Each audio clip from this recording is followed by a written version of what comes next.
Welcome to the Ari Hoffman Show on Talk Radio 570 KVI. Back at full power, your home for the politically homeless. Streaming live at KVI and KVI.com. Coming up this hour on the most dangerous show on the airwaves, Seattle Police Department ends recruitment bonuses, citing budget restrictions. That's a bold strategy, Cotton. Let's see how it plays out for him. But before we get to any of that, time for your daily dose of adrenaline. You want me to stick this into my heart? Are you f***ing nuts? After October 7th, a lot of people said, Ari, why are you still spending time on this? It had been 6 months. It had been 8 months. It had been a year. Why are you still talking about this? They said the same thing after the summer of love in 2020. Ari, why are you still talking about this? Why do you keep bringing up the autonomous zone? And I said, because people aren't seeing the similarities between domestic terrorist organizations and foreign terrorist organizations, and how they have a lot in common, and they are both dangerous to America. And I would draw comparisons. I would show connections. I would show where there is relation between these different terrorist groups, how they operate, how similar they are.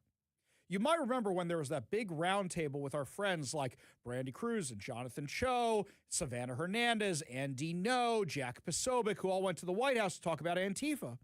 I said, this is all well and good, but until you treat Antifa like an actual terrorist organization, where you go after their finances, where you go after their platforms, the same way you do with Hamas and Hezbollah and Iran and all these other groups, the IRGC, nothing's really going to change.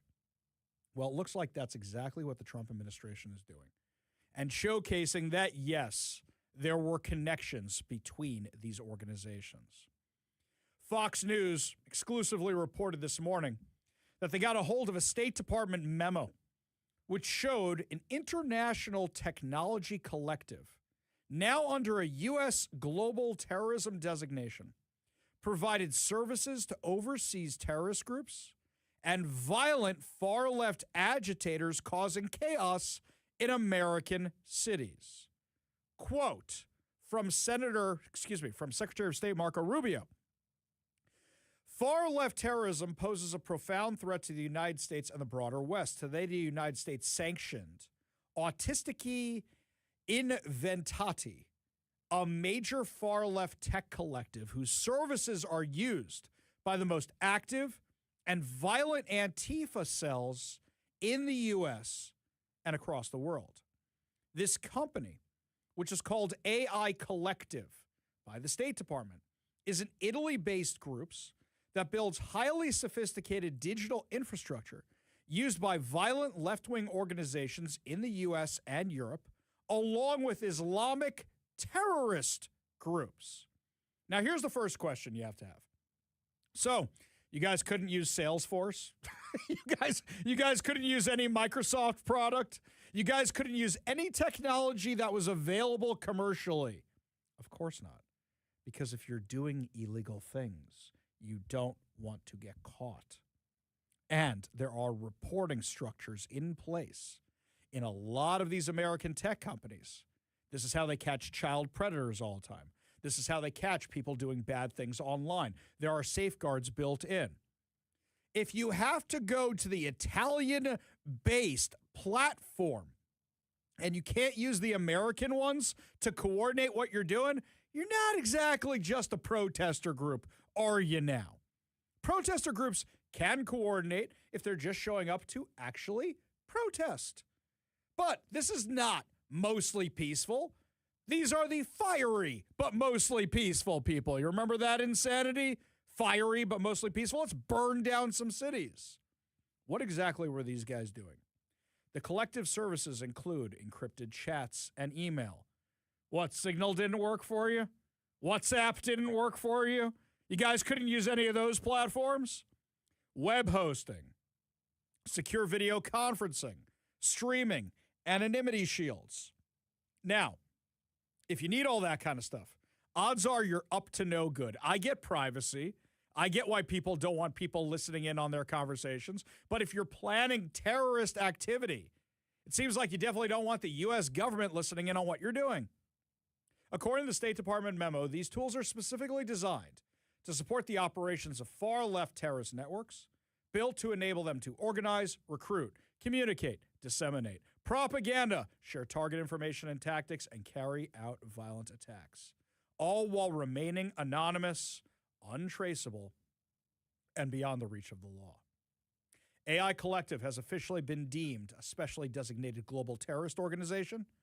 The designation bars Americans and U.S. financial institutions from doing business with that group, freezes any assets it has under U.S. jurisdiction. Violators can face civil or criminal penalties. Now, here's the connection to us here in the Pacific Northwest. The memo identifies Portland-based Rose City Antifa, known for its violent rioting and destruction, as one of the U.S. groups that relied on AI Collective tools and services. Do I need to remind you guys that in the summer of 2020, when the summer of love was going on, you had the same activists in the autonomous zone who were trying to light fire to the federal courthouse in Portland? Remember the 120 consecutive nights of rioting in Portland at the federal courthouse? Remember the 3 weeks of the autonomous zone and the months of protests / riots that happened afterwards? It was the same people going back and forth. I would see the same people at the Portland autonomous zone when I was down there that I just seen in the Seattle autonomous zone. In fact, they admitted this. Do you remember a woman named Nicole Thomas Kennedy? You remember her? She ran for Seattle city attorney. Now that's a name I've not heard in a long time. A long time. Nicole Thomas Kennedy was that lunatic who was affiliated with Antifa. Do you remember what was found on her social media? One of her big pitches was to have a staging area set up between Seattle and Portland for the activists to go back and forth. Now, what's been happening since 2020 is the Antifa activists go wherever they think a fight is going to be. So for the last 5 years or so, what would happen was if they thought it's going to be a big riot in Los Angeles, they went. If they thought it's going to be in Portland, they go there. If they think it's going to be in Seattle, they go there, and then the streamers go wherever they go because they monitor their comms channels, which is how you saw that these things were happening. Now, since the Trump administration started handing out big boy time, federal time, to these Antifa activists, a lot of them have actually fled the country. Because if you're a domestic terrorist and the U.S. government is now after you, you want to get out of Dodge. And that's what they did.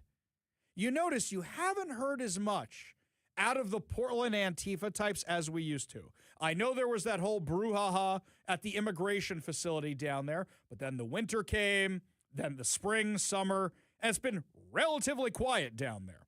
Just a few lunatics in frog suits and weirdos. So it's back to being normal Portland. But that's because a lot of the real Antifa types fled, went into hiding, because they know the U.S. government is after them. And as I've been saying from the beginning, you need to treat them like a foreign terrorist group. There are links to these terrorist groups, and now the State Department is confirming it. Rose City Antifa is listed in the memo alongside a media organization that the State Department says uses AI collective tools to disseminate information to the Popular Front for the Liberation of Palestine, an actual terrorist organization. You know, the guys that thought Hamas was too warm and fuzzy for them, so they went off and started their own terrorist organization, which is literally spreading inside the U.S.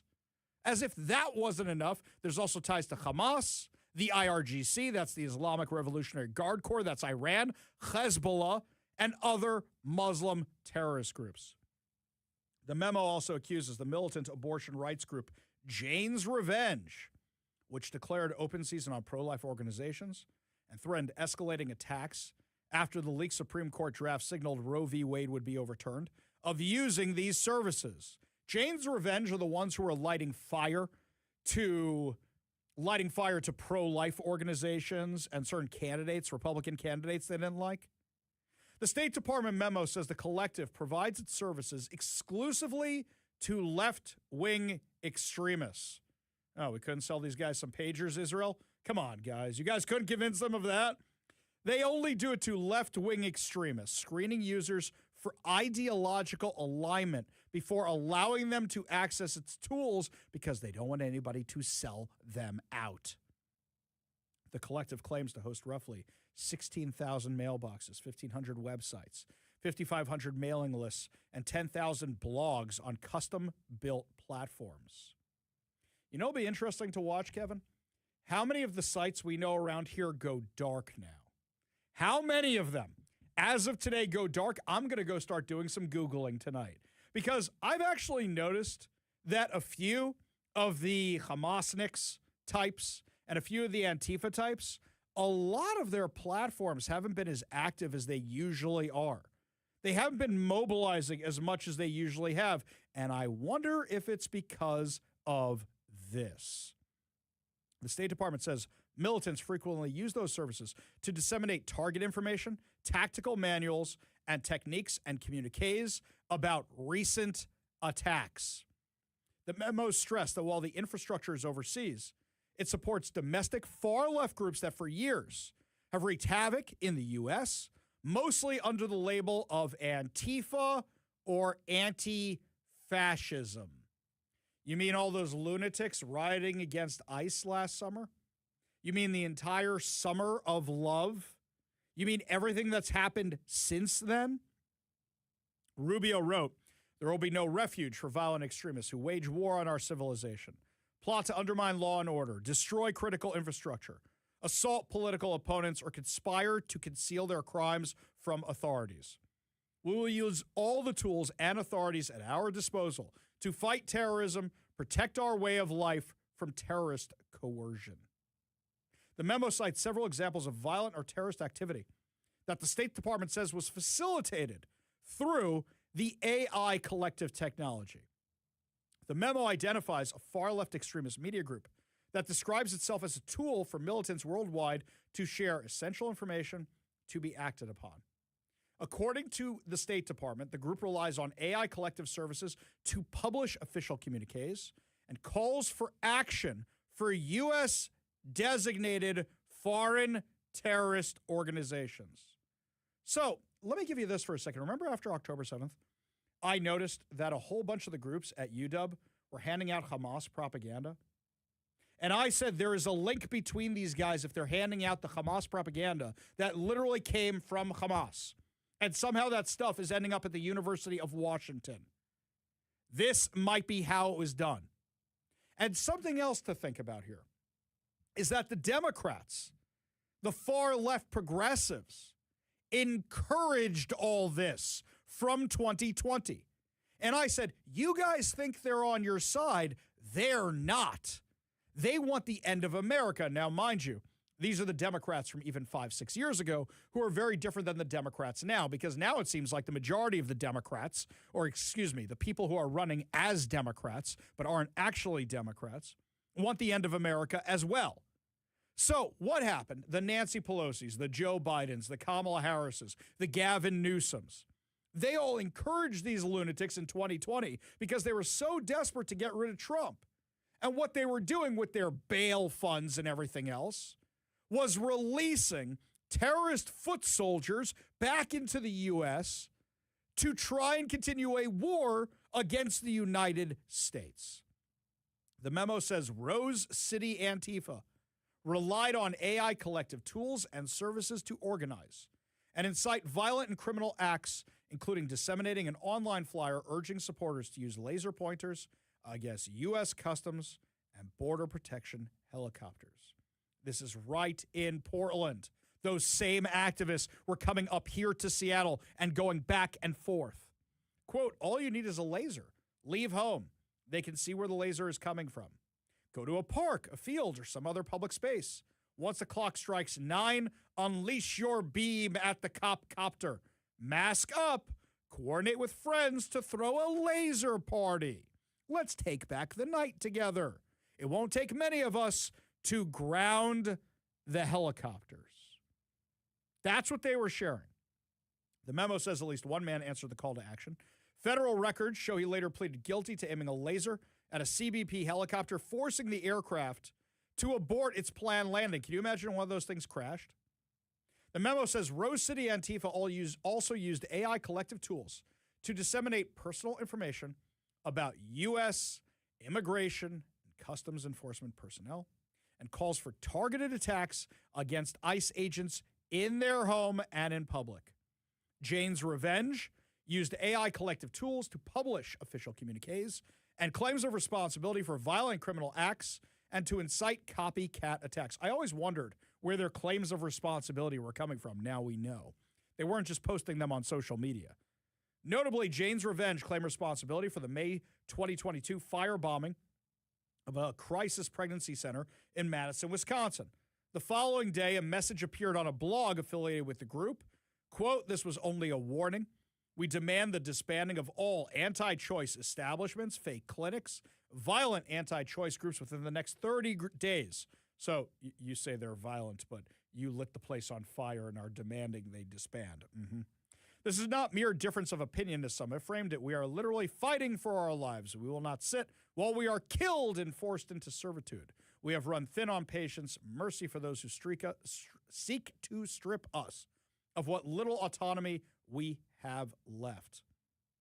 In the following months, several more posts appeared claiming responsibility for vandalism of pregnancy centers across the country, including smashed glass windows and doors and graffiti.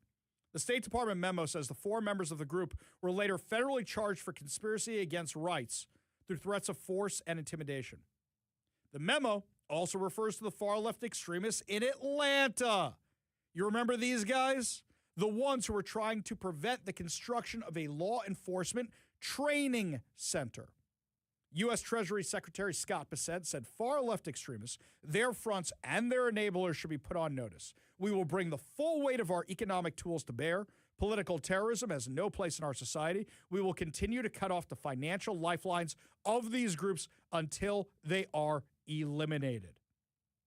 Anarchists who claim responsibility for sabotaging infrastructure support, the Transalpine Pipeline, a major crude oil artery into Central Europe, also used the platform.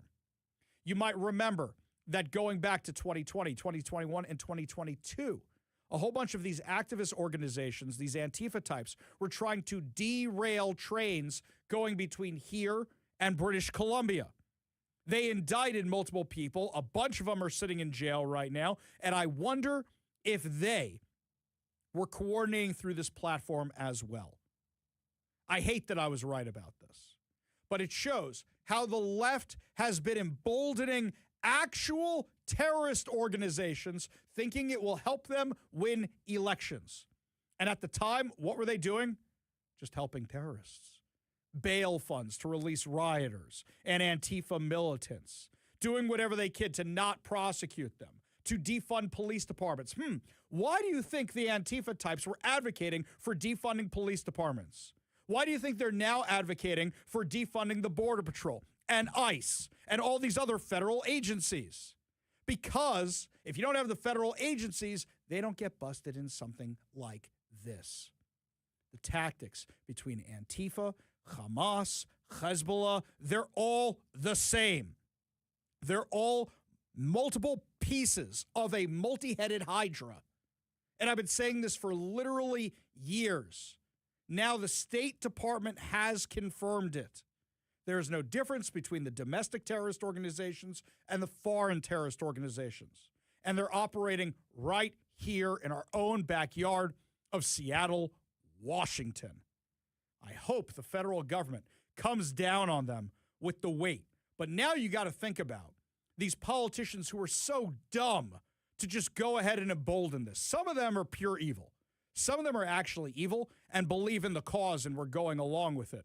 But some of them are flat out dumb and bought into it. And who do I mean by that? Seattle Mayor Katie Wilson, who fully bought into defunding the police, and now police are getting rid of their hiring incentives. Tell you all about it when we come back. You're listening to The Ari Hoffman Show.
Before we get to Katie Wilson and the Seattle Police Department, looks like it's about to be official, my friends. The Seattle Seahawks are going to have new owners for the first time in 30 years. The deal was approved today by the NFL ownership that is meeting in Atlanta. So it looks like we're going to have new owners. Do I really think they're going to move? Unlikely. There's not another football team for miles for states and states. Now, let me know if you're good with this or not. Let me know what you think. Give us a text at 206-421-5757. That's 206-421-5757. If you want to call in, the backup line is what we're using today. That's 206-644-6006. That's 206-644-6006.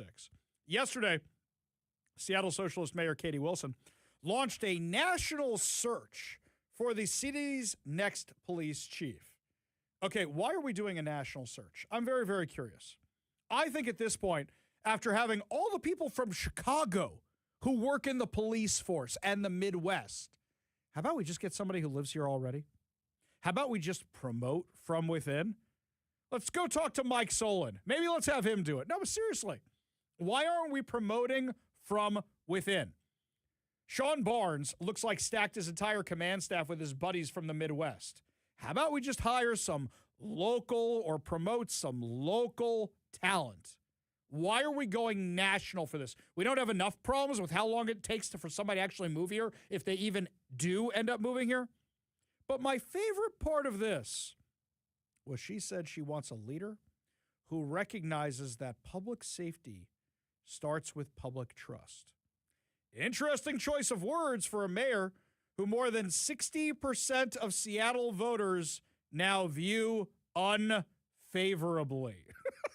So you don't have the public trust right now, lady, and you are looking for somebody who inspires public trust. Quote, I am looking for a leader who understands that public safety starts with public trust. It is a trust that is earned every single day. Lady, you got a 22% approval rating. A 22% approval rating. She says Seattle's next police chief must be visible, accountable, present in our neighborhoods, listening to residents, workers, and businesses across our city. Why are we doing a national search then?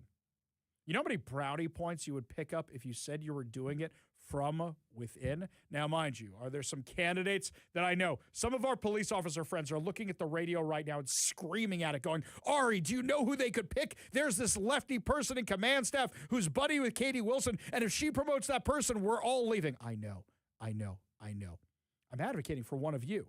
You know, the J.D. Vance style, the Pete Hegseth style, where the grunt becomes in charge all of a sudden. That's what we're going for here, guys. Well, I think we figured it out a couple of weeks ago. Get that Crimson Crusader guy, and you mean the Rogue One, the Red Leader, the what's his name? We can't even remember it. That's how bad it is. Red Ranger. No, the Red Rover. Send the Red Crow. What I call him, the Crimson Crusader. That's not. I don't know what his name is. We're talking Red Ranger. Get the Red Ranger. Yeah, and Robin could be his, co-chief of police. Sure. Between the two of those gentlemen, they can, I'm sure, figure it out. Let's get our local vigilantes who like to cosplay. Let's put them in charge of the police department. Hey, can't get any worse, right? Right? Am I right? Yeah. That's a great idea, Kevin. I actually think we should suggest that. That's social media gold right there. Let's say you're looking for a new police chief. Here's Rogue One or Red Leader or whatever his name is. Here, we can't even remember what his name is. And you know who will hire as a consultant? Phoenix Jones. He knows the inside of the justice system, doesn't he? I think he's got a pretty up-close, personal look at the justice system, right? Yeah, he knows it back and forth. Back and forth. He knows the ins and the outs, you might say, of the justice system. Anywho, for those of you who don't know, we have actual vigilantes here in this city. It's crazy. We are not a real city sometimes. We just aren't. Well, Katie Wilson is talking about how you need public trust. I don't think she's going to have the trust of her own police force much longer if she has it at all. This news just broke right before we went on air from King 5, citing budget constraints. The Seattle Police Department will no longer offer hiring incentives for lateral or entry-level applications beginning September 1st. Wait a second. So you guys said you need this money to recruit. You can't recruit without it. And now it's being cut for budget reasons. How do you plan to convince anybody to come here? Now, we said from the beginning, it wasn't money. It was about making sure you wouldn't be thrown under the bus by whoever the mayor and the city council is. It was being allowed to do your job and not having Antifa run City Hall. Now, you have got rid of the only thing you had going for you over other cities, the financial incentives. Now, mind you, the financial incentives aren't much when you're looking at a lifetime behind bars if you get the wrong mayor or wrong city council member and you end up in the wrong situation. But at least it was something. Now you're ending it. This, as another exodus is underway in the Seattle Police Department. Tell me again about the public trust. Tell me again about earning Seattle's trust for public safety. Wow. Just wow. What are we spending the money on, by the way? Our budget, our massive budget. Oh, right. We just dropped $300,000 of it for the non-existent trans refugee crisis. So if you want to know why we don't have the money for hiring incentives, probably because we're spending money on stupid things like that. We go to the KVI studio line, take a call from Ted in Granite Falls. Ted, what's going on, man? Hey, Ari, I love your show. I listen all the time. Thank you. Back in like 2021 or so, my wife and I heard about a church down in Salem, Oregon that was going to have a church service across the street from Planned Parenthood in Salem. So we decided to travel on down there and took another couple with us. And we attended this church service. And in the middle of the church service, we started hearing something that sounded like the 300 Spartans coming down the road. And around the corner comes Antifa, all dressed in black with garbage can lids and baseball bats, chanting, "We're going to F up the Christians. We're going to F up the Christians." And here I am. I was a 68-year-old guy then. I'm thinking, I got to help defend these women and children here. This is unbelievable. I can't believe, I felt like I was in a dream. And, I'm getting amped up and I'm like, what in the world? And around the corner comes a group of Proud Boys. And these Antifa guys started launching 4th of July mortars in our direction. And I'm thinking, man, if one of those things goes off near somebody's head, it was a melee in the street. And then the Salem Police Department showed up, and they tried to separate the group. A couple of fights broke out, and guess who got arrested? A Proud Boy. And those guys were our rescuers from about 40 to 50 Antifa guys, mostly men. And then the pastor of that church, they totally disrupted our program, everything. I talked to the pastor of that church. I wish I could remember the name of it right now, but I can't. But I talked to him a couple weeks later. He said, we had another church service down. We decided not to do it across from Planned Parenthood. This is a pro-life service. He said, so we went down to a park there along the Willamette River. And guess who showed up again? I said, not Antifa. He goes, yeah, somehow they've got a pipeline into our organization. Somehow they know what we're going to do ahead of time. And he said this time they came in and they took all of our PA equipment and our musical equipment and they busted into our group, scattered everybody, and they threw all of our equipment in the river. I said, well, too bad the Salem, the police department didn't show up to help you. He said, oh, they did, and they just absolutely stood by. Now I highly respect the police. We have police in our family, but Antifa, I had this experience with Antifa, and I thought these guys are highly organized, and somehow they're finding out where these small, peaceful Christian protests are happening, and I was blown away. Yeah, I'll tell you this, Ted, is that something similar happened at my synagogue a couple weeks ago, because these guys have a pipeline into the Jewish community where they're finding out about pro-Israel events, and a whole bunch of the Hamasniks showed up trying to disrupt the thing. Now, luckily enough, the event went off at a different location, but this is what they do. And the crazy thing to me is the Seattle Police Department, who I love and respect the officers, the command staff needs some work, because unfortunately, we had to take care of this ourselves, and we will always have to take care of this stuff ourselves because the police just don't show up, especially when they're this defunded. And it's absolutely crazy to me that these things continue to happen, and you have elected officials who literally order the police from time to time to even stand down against terrorist organizations. Ted, thanks for sharing that story, my man. Thanks for the kind words. Appreciate you being part of the show. You want to be part of the show, you give us a call or a text at 206-421-5757. That's 206-421-5757, or on the backup line, 206-644-6006. Up next, Washington Dems melt down over the latest SCOTUS decision on mail-in balloting. We'll tell you what Nick Brown's up to when we come back. You're listening to the Ari Hoffman Show on Talk Radio 570 KVI.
Earlier this week, before the Supreme Court ruling came down regarding Trump's executive order on mail-in balloting and what's going on with the post office, our very own Attorney General Nick Brown did an interview on MS Now, otherwise known as M Snow. He does this interview with them, and if you want to know what this whole legal battle is about, just listen to what Nick Brown says and tell me when you hear BS. I know, when he opens his mouth. No, tell me when you actually hear the lie. Here we go. What would it look like and what would you do if federal immigration officials show up at a polling place?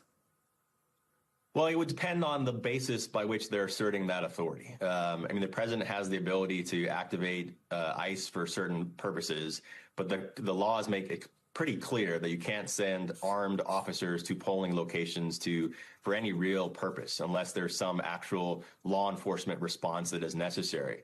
And so we would be in court challenging that immediately to stop those officers from interfering. But I think this is kind of the point from the administration. I think they want people to be scared. I don't think they want people to go. Hang on. What polling locations? We're an all vote by mail state. What polling locations? The problem is, if Nick Brown admits there's no polling locations and is honest, he just takes the argument away from the interviewer who really wanted him to say, how afraid of you are Trump? How much are you challenging Donald Trump? How bad is Donald Trump? That's what this M. Snow anchor, whoever it is, wanted. We don't have any polling places. Dennis, over on the text line, there are no polling places. Exactly, Dennis. See, as soon as I heard that clip, I go, what the hell is he actually talking about? So let's go through truth and fact of this ruling for a second. Because Washington Attorney General Nick Brown is accusing President Donald Trump and the U.S. Postal Service of launching an unlawful attack on vote by mail, but neither Trump's executive order nor the Supreme Court's ruling ends Washington's mail election system. And many of his claims aren't even true. Let's start with this for a second. Okay, let's just start with this premise. Yes, states have the right to do what they want with their own elections. However, you are relying on the federal post office, and the post office has the right to say, here's what we can and cannot do with the mail. If you want to use our service, here's what you have to do. Now, just watch. Bob Ferguson or somebody else is going to have a bill this session. We want to create our own post office in Washington State. Just watch. You know what you guys could do? You don't want to follow the federal rules? You know what the easier option is? Make a deal with FedEx. Make a deal with UPS. Make a deal with those guys. You're spending a ton of money on postage. Oh, wait, it's so cheap. You don't want to actually do that. And you want the fight against Trump. Somebody in the newsroom was having this argument with me, and they go, well, FedEx and UPS aren't secure. And I said, you think the post office is more secure than FedEx or UPS? I have literally sent cash through FedEx and UPS. I have done that before. I would never do that with the mail. Would not do that. And also, all the tracking stuff that UPS does now, the post office does now, let's not forget, FedEx and UPS were doing it long before the mail service was. So, Brown joined a coalition of Democratic attorney generals on Wednesday in suing the post office over new regulations for mailing ballots in federal elections. He alleges the rule gets rid of state authority, threatens to disenfranchise voters, and allows Postal Service to decide who will vote by mail. None of that is actually true. What it is, as usual, you just got to show your voter rolls and say who should be getting the ballots, who shouldn't be. You know what they're worried about? They're worried about something like what happened today. I got another email from another person who listens to the show who said, Ari, my kid got 4 ballots in the mail. 4 ballots in the mail. You're going to find these problems, and they don't want this stuff revealed. So, what's going on here is the justices expressly said their decision did not resolve the legality of any final federal regulation. The court said the states could not establish standing based on speculation about what federal agencies might eventually do. So, Brown's lawsuit is trying to now undermine the Supreme Court ruling. So, here's what it is. Trump's March 31st executive order instructed the Department of Homeland Security to develop separate citizenship lists for each state. Those lists would identify citizens who would be at least 18 years old by the next federal election. However, the order explicitly says appearing on a citizenship list does not mean someone is registered to vote. State laws and state registration procedures continue to determine eligibility. The executive order does not direct USPS to decide voter eligibility by comparing Washington's ballots against DHS citizenship list. Instead, it called for a separate mail-in and absentee participation list. The names on that list are supplied by the state and local election officials, not by the White House. Under the final USPS rule, Washington election officials would remain responsible for determining who is eligible to receive a mail ballot. USPS says it will not add voters to the list, remove them, or review citizenship or second-guess the state's eligibility decisions. So, with this whole fight, they just don't want them having access to the data. That's what this is all about. And at the end of the day, if you look at this latest stupid lawsuit, Nick Brown is mad that he lost. He's mad that the Supreme Court ruled against him, and he's trying again. You know how easy it would be to just hand over the voter rolls? The government has all your information already. Between the IRS, Social Security, Medicare, Medicaid, they have all your information. The only question is, who shouldn't be on those lists? Who is on those lists? And if you guys don't want to use the post office, call FedEx. I'm sure they'll happily take the money. Call UPS. Call any DHL or else. Call any of these guys, right? And you can do it that way.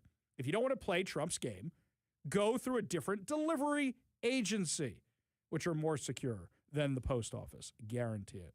We go to the KVI studio line, take a call from Hank and Squim. Hank, what's going on? Hey, the guy that called about that church, with the Antifa showing up and all that. Yeah. Yeah, before I moved over here 6 years ago, I'm from an area called Omak and Okanagan in north central Washington, and it was either in 2019 or 20. There was rumor that there was going to be a few busloads of Antifa people coming up to riot, do whatever, march in the streets of Omak and Okanagan, which is all agriculture, farmers, rednecks, John Birchers, veterans, and when they all got word of that, and it made the news, every rooftop in that town in Omak and Okanagan had armed men on those roofs and people in the buildings just waiting for these people to show up. I mean, it was kind of enlightening. It was kind of cool because everybody in that whole county showed up in those two towns and was like, all right, let them come. And those buses were on their way up there, and they got word about what the citizens of that area were doing, and they turned around and didn't even attempt it. Yeah, it's like the last time. It's like awesome. when we had the UW president at my synagogue. I made my synagogue look like Fort Knox. It looked like the White House. And a few of those lunatics came by, right? And the last thing they want to see is a bunch of armed Jews outside, right? And our security guards who are awesome, who are just, they've got all the gear and everything. And they decided not to mess with us. They got out of there with the quickness. Because that's how it's supposed to be done, Ari. That's how it's supposed to be done, right? A bully backs down when they are confronted. Hank, appreciate the call. Appreciate you being part of the show. You want to be part of the show, you give us a call or text on the backup line for calls today, 206-644-6006, or you text us at 206-421-5757. That's 206-421-5757. Up next, my friends, count them, 3 incarcerated sex offenders and murderers want their trans rights, and they're suing Washington State for them. You can't make this stuff up. We'll tell you all about it when we come back. You're listening to the Ari Hoffman Show on Talk Radio 570 KVI.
We'll get to your calls and your texts in just a minute, but this story is too nuts to let pass by. What do a convicted child rapist, an animal sex abuser, and a baby killer all have in common? They're all suing Washington State for more trans care while they're in prison. I kid you not. These three guys filed a federal lawsuit against the Washington State Department of Corrections and numerous prison officials. All three are incarcerated at the Coyote Ridge Corrections Center. Court documents obtained by Redux reveal the inmates are seeking changes to Washington's policies governing transgender prisoners and access to additional treatments and accommodations, including electrolysis and body contouring services, as well as monetary damages and other relief. One guy is serving approximately 26 and a half years for sexually abusing two young girls. He reportedly claimed they seduced him. His grievances include the conditions in the prison under which transgender inmates can use laser hair removal equipment. I kid you not. I saw the court docs. I didn't believe this headline. I'm like, this has got to be clickbait, right? Department of Corrections was already providing access to a personal laser hair removal device for transgender inmates. Prisoners had been allowed to use the equipment in a private room in the prison's medical clinic once or twice a week. In 2024, prison officials ended that arrangement and instructed inmates to use the equipment in their cells. Oh, how horrible. This guy says it did not provide enough privacy because his cell door has a window where any male inmate or officer can see inside the cell. The toilets are inside the cell, too. They can see you do that also. Maybe you shouldn't have raped two young girls and you wouldn't be in jail, you lunatic. We're paying for this. The second plaintiff, who identifies as non-binary and intersex, was arrested in 2018 after investigators looked into allegations involving child sexual abuse material, discovered images and videos depicting other sexual activity with multiple dogs. Dogs. This is this sicko. Authorities said the animals included a Rottweiler, a Chihuahua mix, and a Labrador. He was convicted of the offenses that led to first-degree animal cruelty with sexual motivation. What the hell is wrong with people? He's mad that they didn't give him the combination of treatments he wanted because he wants to be a man and a woman. Don't you know? This guy said that he has suffered not only setbacks in his prescribed treatment plan, but reversal of effects of the prior treatments, mental anguish, exacerbation of depression, anxiety, PTSD, and loss of the forward momentum in maintaining the delicate balance between my masculine and feminine sides. He wants both. He wants all the treatments. He wants the dude stuff and the gal stuff. The third plaintiff identifies as non-binary, intersex, and two-spirit. This guy was convicted of homicide after killing a 10-month-old relative who had been placed in his care. It says he repeatedly abused the infant, including bruising, a broken arm, and multiple head injuries. He also caused the baby to stop breathing. That's who this guy is. Then actually killed the child. So this guy doesn't want hormones or physical transition procedures, yet alleges entitlement to gender-related treatment based on non-binary, intersex, two-spirit identities. He also requested DNA or blood testing in an attempt to determine whether an intersex condition could be confirmed. He says, quote, I see my curves and hips as gift from the goddesses and my masculine traits as a gift from the gods. This is who's suing. And do not forget, we're already spending over $5 million a year so far. Excuse me, we've already spent over $5 million on these insane treatments, and that was as of my last public disclosure request. I think it's time that maybe, just maybe, I go see if there's more to this in those files. We got about a minute left of the segment. We go to Frank in Burien on the KVI studio line. Frank, make it quick, buddy. All right, I love your idea of UPS, FedEx doing the delivery of the ballots. Because if they do, you know it's going to cost the state, and the state is low to shift funds, so they're going to have to institute a new tax and fund it, which we can sue the state as a poll tax. I love it. They'll have the FedEx tax, the UPS tax next, right? They'll say, wait, it's DHL or else. That's what's going to come up next. Guarantee it. Just watch. Frank, appreciate the call. Appreciate you being part of the show. You want to be part of the show, you give us a call on the backup line, 206-644-6006, or you text us at 206-421-5757. That's 206-421-5757. Up next, yet another company is bailing on Washington. Another one's got layoffs, and another one's for sale. Wonder what they all have in common, because it ain't AI. Tell you what it is when we come back. You're listening to the Ari Hoffman Show on Talk Radio 570 KVI.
Welcome to the Ari Hoffman Show on Talk Radio 570 KVI, back at full power, plus our phone lines are back too. So you can be part of your home for the politically homeless, streaming live at KVI.com and the KVI app. Coming up this hour on the most dangerous show on the airwaves, El Sayed says circumcision is the same as trans surgeries. Yes, and jihadi beheadings are the same as a haircut. But before we get to any of that, we go to the KVI studio line. Take a call from our friend Beth in Seattle. Beth, what's going on? Hey, Ari, I was just listening to your story about the men in the prison that want gender surgeries. Yeah. And I was wondering if it's actually a strategy where they make this lawsuit and then the state makes a settlement with them, and then the state says, oops, we had to do it because it's part of the court settlement. That's what they did with King County. They used to have the trans inmates in a separate unit, but they sued to be into the women's unit, and the King County settled with them and said, oops, we got to do it now because we made a settlement, court settlement. Beth, you follow this stuff closer than I do, so I have a question for you. 2 years ago, I had Jamie Peterson on the show. That was the last time he agreed to do an interview because, well, we made him look pretty bad, but just by answering his own questions. But when we had him on the show, we literally asked about spending the money on this stuff. And he said it was part of a settlement where they chose to spend the money on these trans surgeries for convicted felons. No court forced them to do it. And in fact, they went an extra mile on this stuff. That interview is floating around the interweb somewhere. Maybe I'll go find it. But he said it was their choice to do it. So that actually goes along with the narrative you're saying of what they might be working on. Exactly. Wow. Absolutely exactly. wow. It's pretty sick. It's sick on multiple levels. Because what are they going to do? Move these guys in with the women prisoners next? Because that's going to be the next thing, right? They're going to say, oh, now we identify as whatever it is. And they're going to put the child rapist, the murderer, and the dog rapist in a women's prison. How's that going to go? Exactly. And they give those men all sorts of privileges and extra benefits that they don't give women. Crazy. Absolutely crazy. Beth, keep us informed. You always do. You always do a great job with that stuff. You enjoy your day, all right? Thank you. All right, Beth. Appreciate you being part of the show. You want to be part of the show, you give us a call or a text on the fully upgraded and integrated KVI studio line, 206-421-5757. That's 206-421-5757. This one here from Mike. He says on the text line that Texas just terminated all transgender services for prisoners. Mike, I haven't seen that. I'm not saying you're wrong, but if you could shoot me over a link, that would be appreciated. Just send it on over to our text line, 206-421-5757, and I will check it out, or email it to me, ari@kvi.com. That's ari@kvi.com. Switching gears entirely over to here to other insanity in Washington State. The Daily Fish Wrappers, our friend Lars Larson likes to call it, the Seattle Times editorial board posted an article, headline, Washington must prove it remains a competitive place to do business. Oh, are we going to talk about the taxes? Are we going to talk about all the taxes you've put on people? Are we going to talk about how you're chasing wealth out of Nope. Not mentioned once. Not once in the entire article. Because they're in the can for the income tax. And if they mention taxes, they're undercutting their own argument. So they'll never actually mention taxes. They're talking about some regulations, and they're not wrong, by the way. You should cut a lot of these regulations we have, these onerous regulations.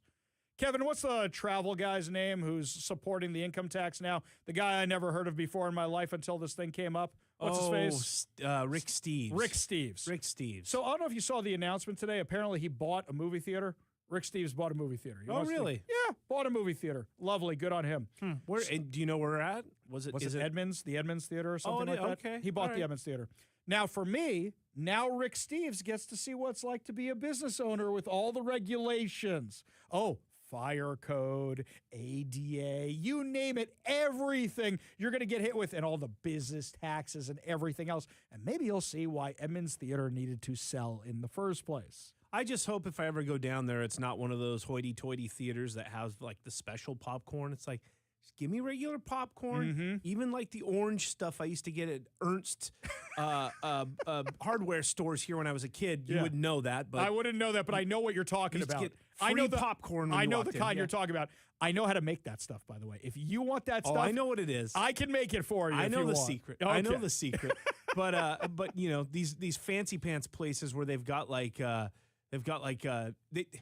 is it? It's not it's like brewer's yeast or something they'll have out there instead of salt. What? Yeah. Oh What? Yeah. Check out the fancier kind Okay, so of you go weird to, sorts of what's the name of theaters. the fancy theater in Bellevue? What's the name of the fancy place? Well, where you- that one's like fancy in that like Right. leather seats and right, but they also have recline. like the nice drinks that'll Yeah, come. yeah. What's the name of that place? I forget which one. I You know forget which what it theater. is, too. The one at Yeah. Bellevue Square, the one we're talking about. So that's the fancy I'm used to. I don't know this weirdness you're talking about. I say hoity-toity, and it's usually these theaters that are like an old-timey theater that has been taken over by someone of a certain leaning. So you get like you go in there to get a Coke, and they're like, no, we're not selling Coke products. We're selling whatever sort of weird local sodas and weird that don't taste like soda. They taste like mint or And it's whatever. like the popcorn's always got. You can't just get butter on it because you know that's because that's bad for that's you. awful. That's bad. That's what the normies do. You know, when I used to work with the kids in the youth program, I used to always bring them Krispy Kreme donuts. And I will never forget one of the people at the school I would bring the donuts to. She says to me one time, she goes, Ari, do you think maybe like one time you could bring the kids vegetables or something? And I burst out laughing. I just bursted out laughing. And she goes, what? I mean, it's healthier. I go, and no kid will want to come to my youth program. And then she goes, well, and then I thought to myself, wait a minute. This is the best joke ever. So one time I got 200 kids waiting for these donuts at one of my big events, and the boxes are all there and they're all ready to go. I had them replaced with the veggie dips from Albertsons. I took the donuts out of the boxes. I had the boxes ready to go. I asked them for empty boxes at Krispy Kreme. I'm like, hey, can I have 6 or 7 empty boxes, whatever it is? So they surged the table, and they're filled with veggie dip and the carrots and the stuff you get at like Albertsons or KFC or whatever. The kids, I almost had a riot on my hands, almost had a colossal riot, and then I laughed and pulled out the real donuts. But, okay, so you're talking about those kind of movie that theaters. sort of stuff. I see what you're saying. This and that. And So my guess is the Edmonds Theater. I've never been to the Edmonds Theater. I don't know what it's like. The only reason I go to Edmonds is for Whirly Bowl. Love that place, right? Oh yeah, Yeah, I love think the it's Whirly Bowl. nutritional yeast is what it's called. Ew, just ew. I don't want like real health stuff with my fun. Give me my snacks. I want to be as bad if I'm going to splurge on a snack because, okay, I'm on the diet right now. It's hard. It's really hard. I forgot how hard this is, okay? But if I'm going to splurge on a snack, I want it to be like one of those ice cream sandwiches that's not just a regular cookie. That's like an M&M cookie. Or I want a big milkshake or something. I don't want popcorn with like a veggie on the side. No, I don't want that. Well, that'll be Steve Irwin. What's his name? No, Rick Steves. That'll be very different guy. Steve I'll tell you Irwin. what, though. I just Yeah. went to this website to see if I could see if they have nonsense popcorn there. Yeah. But they've got something called $5 movie tickets on Throwback Thursdays. What movie are we showing? They've got Footloose. Yes. That already played. That was August 20th. Coming up September 7th or 17th is Steve McQueen and Bullet. And then Oh. October 15th is The Lost Boys. Let's go. Yes. Let's go. Show me OG Kiefer Sutherland. Yes, let's go. That sounds like fun.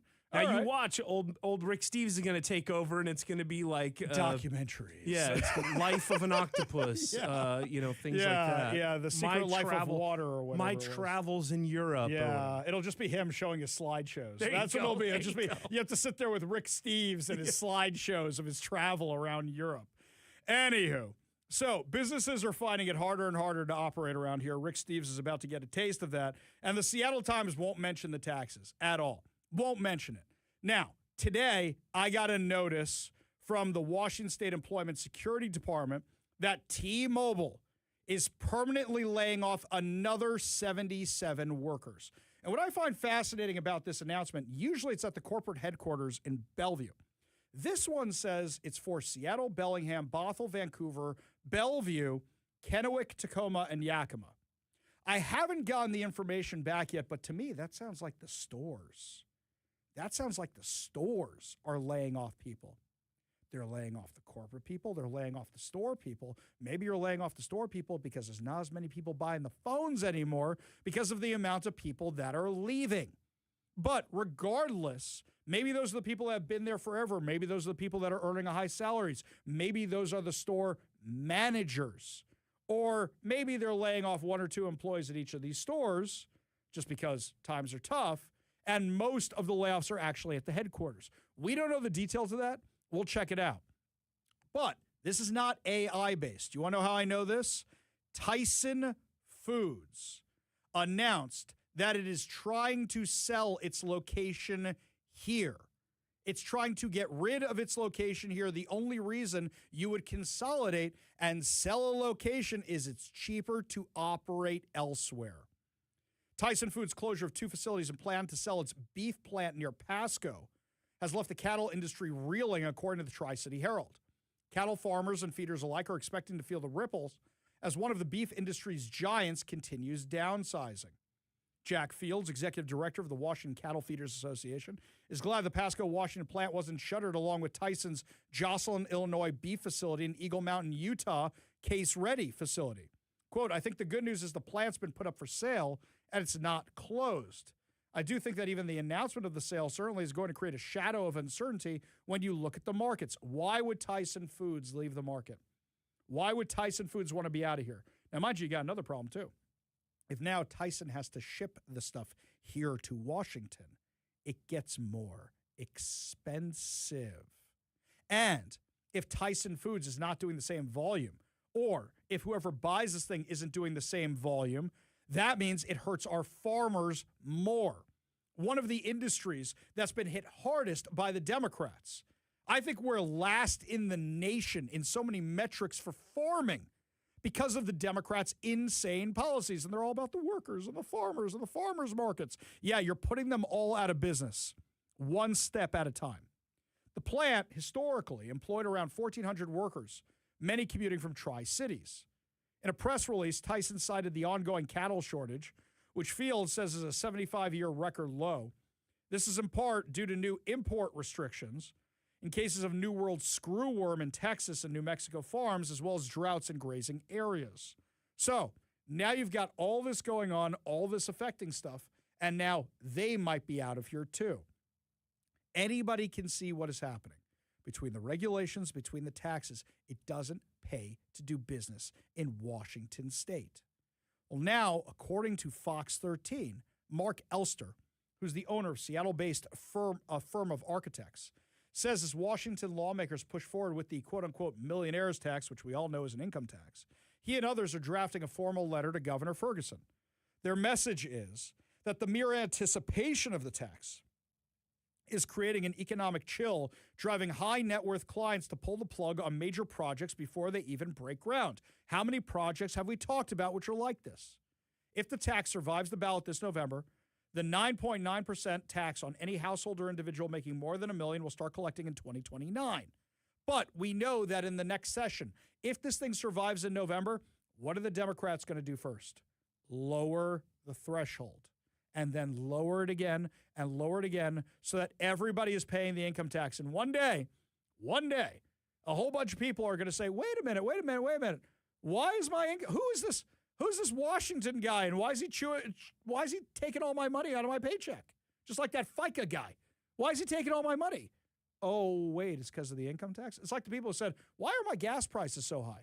And this is before Iran. Why are my gas prices so high? Oh, did you vote to repeal the Climate Commitment Act? What's that? This is what will happen again. So this thing is going to hit businesses really hard. It's going to hit everybody eventually. Elster says that the tax is driving a business decrease across the construction industry, especially for high-end home construction, because there are so many high-end homes for sale right now. Why would you build new ones? Plus, so many businesses have moved out. When you have somewhere between a 35 and 37% vacancy rate in downtown Seattle, you don't need to build more offices. You just need people to move into the offices that are there. And their rates are dropping. And buildings are losing their values. Elster said they're all reporting some anecdotal evidence of a chill in client activity. the number of projects going on, projects being canceled after they've started. For example, I had a project I'm working on. This is me personally.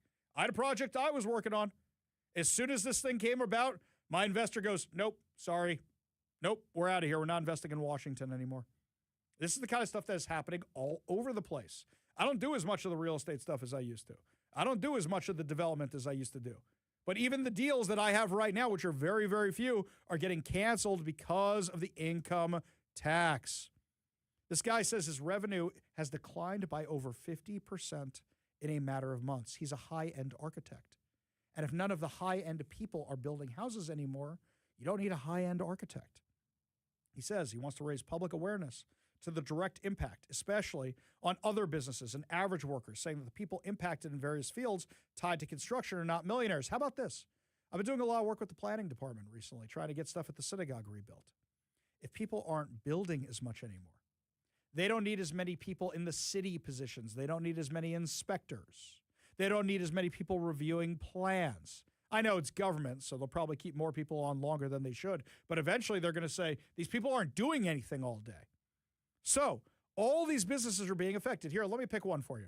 Here, let's do this. An airplane. Let's say somebody like Howard Schultz has his airplanes here in Seattle. He used to. We know he doesn't anymore. But the Starbucks planes were here in Seattle. Somebody fuels those planes. Somebody flies those planes. Somebody repairs those planes. Somebody works the grounds crew. Somebody works the tower. All those people benefit from the rich guy who's flying back and forth on his airplane. And if the plane isn't there to take care of anymore, those people lose their jobs. Lose their jobs. I was filling this out, Kevin, for the RNC. You have to get your credentials. So I'm going to the Republican National Convention in Dallas in a couple of weeks, and I'm filling out the thing for my credentials. I had the weirdest thing. I've never seen this before. It said, are you a driver? Are you a driver? And I'm like, no. And then I'm like, you know what? Let me go back and just click yes and see what it's talking about. It's talking about a driver for equipment or a driver for the high-profile people that are going to be at the thing because you need special credentials to get in and out of the security cordon around the area. So you think about these people who have a lot of money to afford a driver, but they're employing the driver. They're employing the mechanic who fixes the car, the guy who washes the car, the guy who gets new tires for the car. They're employing those people. So when you drive out the wealth, what happens? These people leave. And here's a point our friend Steve Gordon made, by the way. He said that philanthropic organizations, nonprofits, are going to take a hit. He's 100% right. I've seen it with the ones I work on. The amount of people who have fled the Jewish community here in Washington since COVID, I have to work a lot harder to fundraise, to meet the goals I used to have to make beforehand, with so many people moving out of Seattle. And this has been happening since COVID because a lot of them were in the tech world. And if you could work anywhere but get a Seattle salary, why would you stay here? So a lot of people went to be closer to their families. And they're not donating to the synagogue anymore. And they're not donating to the schools anymore, except for maybe an annual token donation because they remember where they came from or they appreciate that it helped their kids. This is going to hit philanthropic organizations. The Democrats are going to go, where are all our donors? Not to political causes, but to our nonprofits. Where'd all that stuff go? This has a ripple effect. This has a waterfall effect. It's not a ripple. It's a waterfall of what's happening here in Washington, and the thing hasn't even passed yet. Mark my words. If this thing is not repealed in November, every day, it's going to be more businesses leaving, more layoffs, more high-profile exits. Just watch. Guaranteed that's what's going to happen. Up next, my friends, El Sayed says circumcision is the same as trans surgeries. Yeah, I'm sure beheadings are the same as tonsillectomies. Tell you all about it when we come back. You're listening to The Ari Hoffman Show on Talk Radio 570 KVI.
Welcome back to the Ari Hoffman Show. Just a reminder, my friends, we have 2 contests going on at KVI.com right now. First one is Red, White, and Win. We are giving away a pair of tickets to global pop icon Taylor Dane, who is behind, of course, Tell It to My Heart. She's going to be at Snoqualmie Casino and Hotel on September 6th. Now, if you want to win these tickets, head on over to KVI.com. That's KVI.com. And while you're there, you can enter to win tickets to the Washington State Fair. That's right. We're going to be out there for Military Appreciation Fridays this year. We'll give you an exact schedule of when and where we're going to be out there. But now you can win 2 tickets to the Washington State Fair over on our website. So head on over to KVI.com right now. You also see articles from me. You can get the podcasts over there. And also, if another squirrel gets tied up in our electrical system or anything else like that, you can always get the live streaming of the show over there. This one here from Becky and Enumclaw over on the text line. You know, with all the businesses continuously leaving and all the empty office buildings growing and the private sector leaving with the jobs, not a peep out of Bob Ferguson. I just don't get it. It seems when things get bad, he just goes underground. I'd be curious what percentage of people are starting to wake up and understand. Well, that's why he's going underground. If he addresses it, he admits there's a problem. He admits there's an issue. This one here from the 360. Ari, it'll hurt for a while because of the threat and possible implementation of the income tax, but they will eventually come begging for all those companies who packed it to come back. Time to invest in crows, as there will be a lot of crow eating coming down the line. Your description of business employee climate is right on the money, according to L. Darthbo. You mean like what Kathy Hochul did in New York, where all of a sudden she's begging for all the rich people to come back to New York, and all of them are saying, nah, we like Florida better. We like Florida better. This one here from the 206. What about all the people that come in to clean houses? With high-income people moving out, housekeepers won't have jobs anymore, or the people that mow the lawns. What you're implying, without implying it, I can say it, is what about all the immigrants and people who might not be here legally? Now they're going to lose their jobs because of the Democrat policies. Great point. Really great point, 206. Absolutely. Switching gears over here, the Democrats are now running away from Hassan Piker. Running away screaming. Now you've got Al-Sayed. Al-Sayed, Abdul Rahman Al-Sayed, the senatorial candidate over in Michigan, whose family is involved with terrorism. He refuses to denounce terrorism. His family's involved with the Muslim Brotherhood. He loves terror. He shills for terrorists, this guy. So he did an interview with Jesse Waters 2 nights ago over on Fox News. And he tried to compare castration of children to circumcision. Give a listen. I am. So you think it's okay for a parent to slash his kid's ding-a-ling off? You think that's okay? I mean, do you really want to have this conversation? Are you circumcised? Yeah, but I mean, that's a Jesse, personal question. Okay, doctor. So you probably should want to move on. You probably should want to move on. Is circumcision's different than castration? I think it's a problem. It's a problem that you think that you get to decide what happens. Wait, hang on. He's comparing circumcision to castration? That's what he's comparing it to? Well, I guess we'll just take something out of his playbook. So, beheadings by jihadis. Same thing as getting a haircut, right? Just a little bit off the top. That's the same thing with the circumcision, I guess. Just a little off the top, right? Or no. You know what? They're doing it in the neck, right? It's the same thing as a tonsillectomy. Maybe we're fixing a deviated septum because we're getting rid of your whole head. This reminds me of a joke I used to make, which was my father used to make this joke too. So if you hurt your finger or you hurt your hand, my dad goes, okay, all right, we're going to cut that right off. I do it with my nieces and nephews, right? Sure, you got a tonsillectomy, you got a tonsil problem, take the whole head right off. That was one of the craziest things ever. One of the craziest things ever, really. But that wasn't all the insanity this guy was saying during the interview. This is a guy who talks about how much he loves Sharia law. So Jesse Waters is like, hey, you support Sharia law. And he's like, nah, not really, but yeah, I kind of do. Let's move on. You said getting rid of Sharia law was white supremacy. Let's roll the tape. Go. I don't have to tell you that the same exact forces that drove native peoples from their land 2 centuries ago destroyed Black Wall Street a century ago, bombed a building decades ago, and tried to ban Sharia law not a decade ago, that those forces are alive and well today. So getting rid of Sharia law is white supremacy. Can you explain that one? Do you know what canon law is? Jesse, I assume you're Christian, right? Yeah, tell me. All right, so canon law is the name for Christian law. I don't begrudge you your right to practice your faith as you choose. I don't know why the idea that I could practice my faith as I choose is a problem. Nobody is trying to push Sharia law on anyone else, just like I hope nobody is trying to push canon law on anybody else, because we live in an America where you should have the freedom of your religion. So the idea that you have somebody like Tommy Tuberville, right, who, you know, barely was good at coaching football, is out here trying to ban Sharia law when there's less than 1% of the Muslim community in America, as if somehow Muslims are out here trying to push Sharia law, that seems to me to be deliberately targeting the Muslim community because they're different. And I'm just saying that, like, I have no issue with people practicing their faith. In fact, I would never want somebody to push their faith on me, and I would never want to push my faith on somebody else. Good, because no one wants you to get rid of your religion. And so the idea, no one wants that.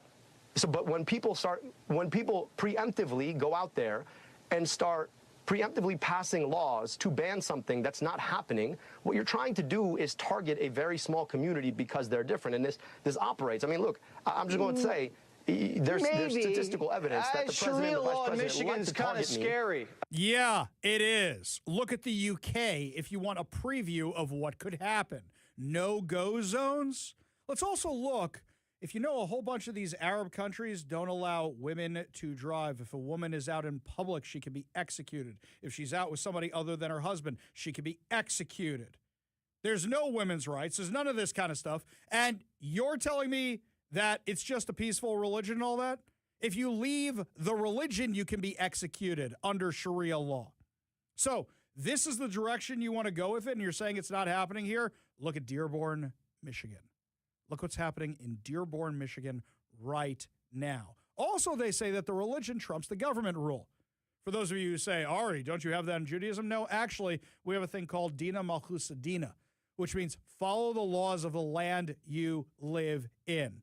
And when you go to the Jewish courts, and this is about to start a whole can of worms, you actually have to say this is not in replacement of American courts. That's not how it works. Certain things that the U.S. courts just aren't set up to deal with. So, no, it's not the same thing at all. They literally want to replace the American system with the Quran.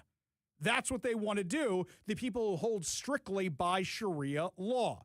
And this guy has relatives who are in the Muslim Brotherhood, so I assume he's in that category. Now, this is a guy who also talks about the Green New Deal, but a new campaign ad by his opponent, Rogers, is actually exposing that when he said on Jesse Waters that he doesn't really care about the Green New Deal, that's a colossal lie. Give a listen. Look, I'm not going to defend the Green New Deal. I talk about the Green New Deal. The Green New Deal. The Green New Deal. It's extremely powerful and ought to be harnessed and invested in.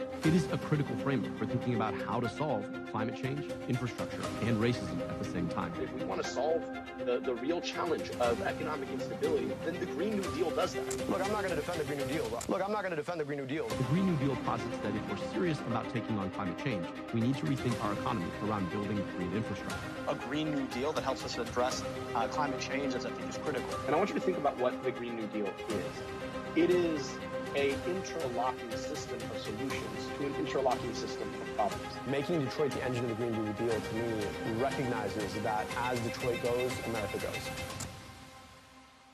I might actually be interviewing Rogers next week at that conference I'm going to. Might actually have an interview with Rogers. I'm waiting to hear back from his people. We'll let you know if we get that set up so we can discuss Abdul Rahman El Sayed and his insanity. Up next, my friends, lots more to discuss as the show continues. A notorious teacher from Seattle Public Schools is officially gone. Tell you who it is and what happened when we come back. You're listening to the Ari Hoffman Show on Talk Radio 570 KVI.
Today's Miseducation of America is brought to you by our friends over Renewal by Anderson, Western Washington, windows and doors for every home. Well, my daughter went back to school this week, and I know a lot of other schools are going back to school this week. So Bob Ferguson making a big announcement about banning cell phones in schools. And I agree with this, but didn't we already do this? Rakedahl's office literally made this announcement last year. So now what? We're going to spend time doing legislation to get rid of the school cell phones? I mean, look, I don't think the kids should have the cell phones in schools. But this seems like something that the schools should have woken up to this already. Now, mind you, Bob, I don't think this is going to fix your problem in the schools. I think it'll help a little bit. But also, kids have burner phones. For example, my daughter's camp takes away their cell phones when they get to camp because they want you doing camp stuff, not on your phone the whole time. Kids were sneaking in burner phones. That's how addicted they are to these things. My biggest parenting mistake. First, I thought it was the Xbox. They were obsessed with that thing. I thought it was the Xbox. No, my biggest parenting mistake was getting them the cell phones when they were too young. That was my biggest mistake. And now I've kind of graduated up to maybe we should get them the phones when they start driving, but then they're getting addicted to the phones right when they're starting to drive. That's a bad move. But that's when they actually have an excuse to need the phones. It's bad. You know what you should just do? Not give your kid a phone. I am saying this as somebody who screwed this up. I didn't make a lot of parenting mistakes. That was my worst one. Giving the kids the phones when they were too young for it, bad move. That's on me. Bad move. This is not going to fix the big problem. The big problem is the nonsense what they're teaching in the schools. Who's teaching in the schools? So this isn't going to solve that. It's Bob Ferguson looking for an easy win. Everybody agrees with this. How many times is he going to post about the stupid phones? This is going to be all year. And he's going to be like, I'm so proud I signed this thing. Okay, dude, it's common sense. This wasn't a tough one. Okay, everybody's going to vote for this thing. I do love how the news media is like, what are kids going to do in emergencies? All right. Kevin, you fact check me on this. Let's see if it's the same at your school as it was in my school growing up. So what happens? Your mom needs you for something, so she calls the school office. And then the PA system, Ari Hoffman, report to the main office. And all your friends go, oh, little do they know, like, grandma just died. You're not in trouble or whatever it is, right? I would get that, or there'd be a knock at the door and someone would enter the classroom or poke their head in. Yes. And it's one of the administrators up in the office. Yes. And you'll, like, whisper to the teacher. Yeah. Or, can I see Kevin? Can Kevin come with me? Yes. And you're like, uh-oh, what's going on here, right? Yes. But then the kids would probably go, oh, same deal. Well, actually, it was kind of different when the person came to the door. That's true. You know why? Because basically what happened was they would wait till they left the room, but they thought it was really serious. So like, oh, God, what's somebody? Yeah. The kids were kind of more tolerant about that than the intercom. Yeah. The intercom was more you got the, oh, what'd he do, right? So, gee. They can't do any of that anymore. No. No, it's like they have no technology. They don't have enough humans. Can't do it. Quite frankly, no one wants to talk to one another. Yeah. Interact with anybody. So you got to have the phone. Or actually, maybe it's this. This one cracks me up. I was messaging with one of my kids. I'm like, wait a minute, aren't you in class? It's like, Dad, we have laptops in school. So how are we ever going to get a hold of the children? I don't know. How many thousands of messenger services? How with the children? I don't know how we're going to deal with this. I love this stuff too, where we've made it this far as a society without that thing. Yes. And just in the last, how many years? Yes. 20 some years? Or what is it now? Well, let's say really when the kids started getting the cell phones, let's say that was like 2008, 2010, something like that. Yeah, coming up on 20 years. Well, yeah, right? Because it's like 20. Yeah, something like that, yeah. Because 2026, you're saying like 20. Okay. Yeah. 2008, is that what you're thinking? Sure, let's go with Let's go with that. Sure. Wait a minute. Now I just did the math in my head. Wait a minute. We are coming up on that. Yeah, that's what I'm saying. So we as a society have only had these tools available to the kids for the last 20 years. Yes. We'll survive. I know, like, also, it's just, you're not getting the horses out of the barn. You're not getting rid of them now. You're just not. But what are we doing when it's like, when that excuse is always like, how will I ever get a hold of them? Give me a break. There are parents who are like that. Unless there is something really, really important going on, or like a death in the family, or I can't pick you up from school, or any of that stuff, you shouldn't be contacting your kid when they're in school anyways. Right, exactly. What are you bothering the kid in school for? Leave the kid alone. Hey, parents, leave them kids alone. I mean, I know you're worried about. If you're sending something like, well, I'm there's no dinner tonight. Right, I'm going to the movie. That I left a can burrito. wait. That can wait. Well, I say this as the guy who literally told his daughter a little while ago, hey, I'll be home at this time, and this is what's up. I literally did it like right before the show because my wife's out of town. I'm literally like, all right, sweetie, do me a favor, take this out of the freezer, put it on the counter, because I'll make the meat when I get home. How can you have your pudding when you don't need any meat, right? I literally did this. Okay, I'll survive. I'll have to plan a little bit more in advance for my meal prep. However, there is some good news. You know, I did that interview with the Seattle superintendent, Ben Schuldiner, a while ago, and we had a good connection. I really liked him. So the other day, somebody messages me and they go, Ari, Ian Golash's information is back up on the Chief Self page. And I'm like, wait, what? Ian Golash, the guy who glorified terrorists? The guy who took his kids off campus to go to protests? The guy who denied October 7th? All that kind of stuff? The guy who was suspended, then there was an investigation, then fired, then the union appealed the suspension? He's back up on the website? So I put this out on social media. I reach out to Seattle Public Schools. And to his credit, Ben Schuldiner is like, I will look into this immediately. And he CC'd like 10 people. By the way, my relationship with Seattle Public Schools, much improved. So what happens? CC's all these people. I had an answer the second their office opened the next morning. Second their office opened. Turns out he resigned in March. They don't know why his information went back up on the Chief Self thing. And they're actually doing an internal review of how these websites work. But we didn't know he resigned in March, and I've been reaching out for comment regularly. What's the deal with this guy? Where is he? Well, now he's officially gone. However, I did have to file a public disclosure request because they won't tell me what settlement he got for resigning as opposed to being fired, because he was fired. Now he resigned after the union got involved. So we'll find that out probably around the same time. We'll find out the Sean Barnes stuff. Oh, wait a minute. We know that. That was $700,000 for a police chief. How much do you think they paid off this teacher to get rid of this guy? To their credit, though, they did get rid of him.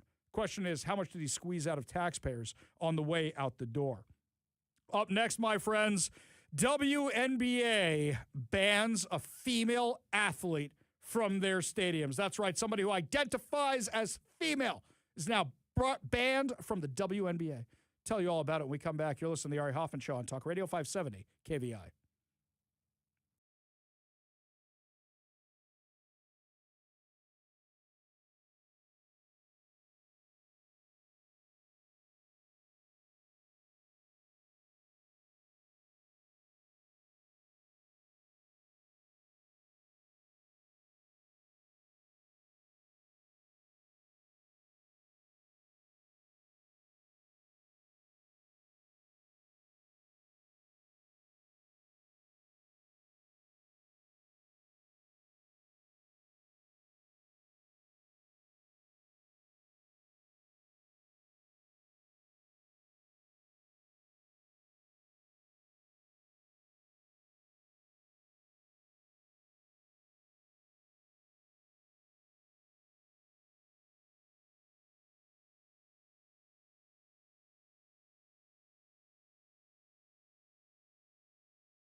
Welcome back to the Ari Hoffman Show. Just a reminder, my friends, if the power ever goes out again, you can always get us at KVI.com on the stream. You can get us on Facebook, X, YouTube, Rumble. You can get us at all those places. We're over there, and you can always subscribe to the podcast at whatever your preferred podcast platform is. Got some great points and questions over on the text line. This is from Lori. Hi. There was a discussion over lunch about the millionaire tax today at work. Okay, Lori, I'm not mad at you, okay? Just from now on, use the term income tax. They want us using the term millionaire tax. Use the term income tax and correct anybody who says millionaire tax. The point was made that millionaires and owners of businesses typically don't take a salary or a wage. Instead, they take stock options from their company. And they would take out large loans for daily sustenance and would rather pay back loan interest, which is much less than a large income, end up having a large tax every year, so they wouldn't even typically have high taxes. Is that true? Sort of. So there are people that do it for the tax breaks because that's a business expense. And there are people who do it based on the stock options. I'm going to sell a few stocks today. But, Lori, think about this. They already got that covered. They got that covered because they did the capital gains tax. That's why Jeff Bezos moved to Florida. He saved, what, close to $1 billion or something like that in taxes from selling Amazon stock. Why would he let that money go to Washington State? So he just changed his domicile to somewhere else to get out of here. Yes, that is the case, that they're going after people who they think take all this, but it's not about that. They're saying, why would you bother getting $1 million a year? Oh, we want $1 million a year. Why do you need $1 million a year? Just pay your fair share. Just pay your fair share. But here's the thing, Lori. They're not after the millionaires. They're after the rest of us. And they know that if this thing survives and it holds up against the court challenge because we don't elect the right judges this time, then what will happen is they will lower the threshold so it affects all of us. And the reason they're pouring all this money into this election, tons of money into this election, is because then they get it for the rest of existence. They get that tax. That's why they're doing it. So, yeah, you're technically right about how some of the people run businesses that way, but that's not what they're after. They're not after the millionaire's money, Lori. They're after your money. They're after my money. Hey, I wish I made $1 million a year. I don't. Radio money ain't TV money, my friends. I will tell you that. This one here from Bruce. Ari, I love your use of numbers and statistics when you report on the implosion of our commercial and high-end residential real estate market, jobs lost, and the many business relocations. But you're missing one of the best indicators of how bad things around here are, bankruptcy filings. If you need to lean on your news department because they have the right credentials to get a daily or weekly update on filings, do it. This is through the records you will capture the small businesses, the ones with 5 or fewer employees, the ones that started with a loan against a private home and a one-man or one-woman operation. All that misery doesn't make it into the pages of a daily journal of commerce or the TV news. You want to paint a bleaker picture of Seattle, King County, and the state of Washington, then check this out. And you know what? Bruce, you're right. In fact, you know what I have going on right now, Kevin? I set up AI to give me a weekly report of the stocks of companies that left Washington and if their stocks are going up or coming down weekly. Now, right now, this is fascinating. Right now, it's a 50-50 split, where 50% of the companies that left Washington are doing better, and some of them are not doing better yet, but some of them just left. So you got to wait until the earnings are reflected in that. I also have it doing, what about the ones that have layoffs? Because layoffs usually drive stock prices up, right? I've got doing that.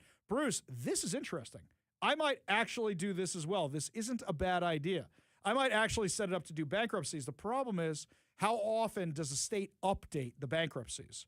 I'll look into that and see if I could have my handy-dandy little AI researcher do that for me.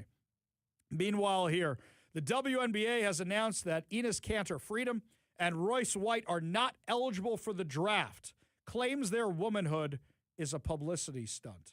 Hey, what about all those people that worked for the Biden administration who identified as dudes that weren't, like the dude who stole luggage?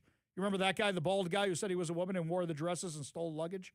Remember, what was it, our Surgeon General or Assistant Surgeon General was the one who was a dude who identified as a woman? Who are you to say that their womanhood is a publicity stunt? How dare you? How dare you? That's very, very judgy. Now, here's something else. Enes Kanter Freedom, after that interaction with the with the girls basketball player where she started yelling at him from the sidelines? Who was it? The Chicago Sky player, Natasha Cloud, starts yelling at him from the sidelines. He's now been banned from the stadium. This is all stupid. This has reached a whole new level of stupid. But if we're going by your rules, you just banned a trans-identifying person from your stadium. That is bigotry. That is bigoted. I hope he sues the WNBA. I hope he does. Just to illustrate how dumb all of this is. We have all lost our minds that we are still discussing this insanity. It's absolutely crazy. In fact, Enes Kanter Freedom has sent a letter to the WNBA requesting a full review of the incident that led to his ejection on Sunday's game and a refund for his tickets because he's claiming, I didn't violate your code of conduct. What are you chucking me out of here for if I didn't violate your code of conduct? Your player came at me. That lady attacked another lady. Man, girls can be so catty to each other, can't they now? This woman-on-woman violence has to stop. Has to stop. Up next, my friends, lots more to discuss during our final hour free-for-all. Your calls, your texts, your thoughts, your stories. Plus also how Antifa and Hamas are actually two sides of the same coin. Give you all details when we come back. You're listening to The Ari Hoffman Show on Talk Radio 570 KVI.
Welcome to the Ari Hoffman Show's final hour free for all. Your calls, your texts, your thoughts, your stories, streaming live at KVI.com and the KVI app. Coming up this hour on the most dangerous show on the airwaves, local Democrats melt down over the Supreme Court decision. Hakeem Jeffries may be finally distancing from Hassan Piker.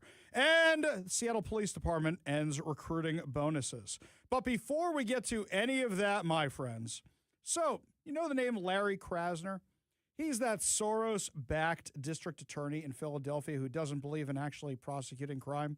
The one whose own district attorney's office workers turned against him and said they don't want to deal with this guy because he's letting everybody go. Well, now he's out there talking about the election. According to the Post-Millennial, Soros-backed Philadelphia district attorney Larry Krasner said Tuesday that President Donald Trump's new White House ballroom will eventually be blown up in an official ceremony, and he wants to keep a piece of it as a souvenir. NBC Philadelphia had the clip for us. And I'm going to have a paperweight sitting on my desk. You know what that paperweight's going to be? It's going to be a piece of the ballroom after we all blow it up. That's what it's going to be.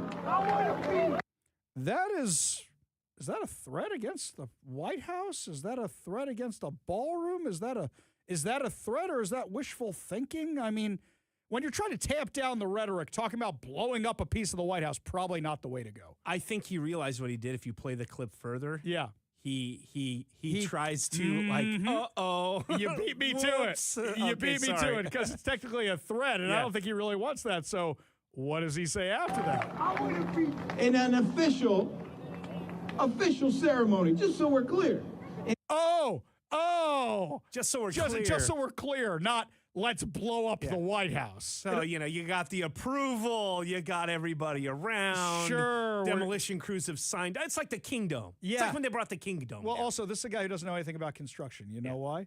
You don't implode or explode a building when there's something you want to protect right next to it. Yeah, but what if you really, really want a paperweight? Well, there's other ways to get a paper. I've got pieces of Shea Stadium. But They what if didn't you want a implode really, that. really cool paperweight? Well, still, I've got the chairs of Shea Stadium in my backyard, and I've got cufflinks made out of them too. Jeez, I thought he was really going to do this. Yeah, clearly he's not. But he goes out and says things like that. Now, stop on the ballroom for a second. I ran some numbers, by the way, on the ballroom.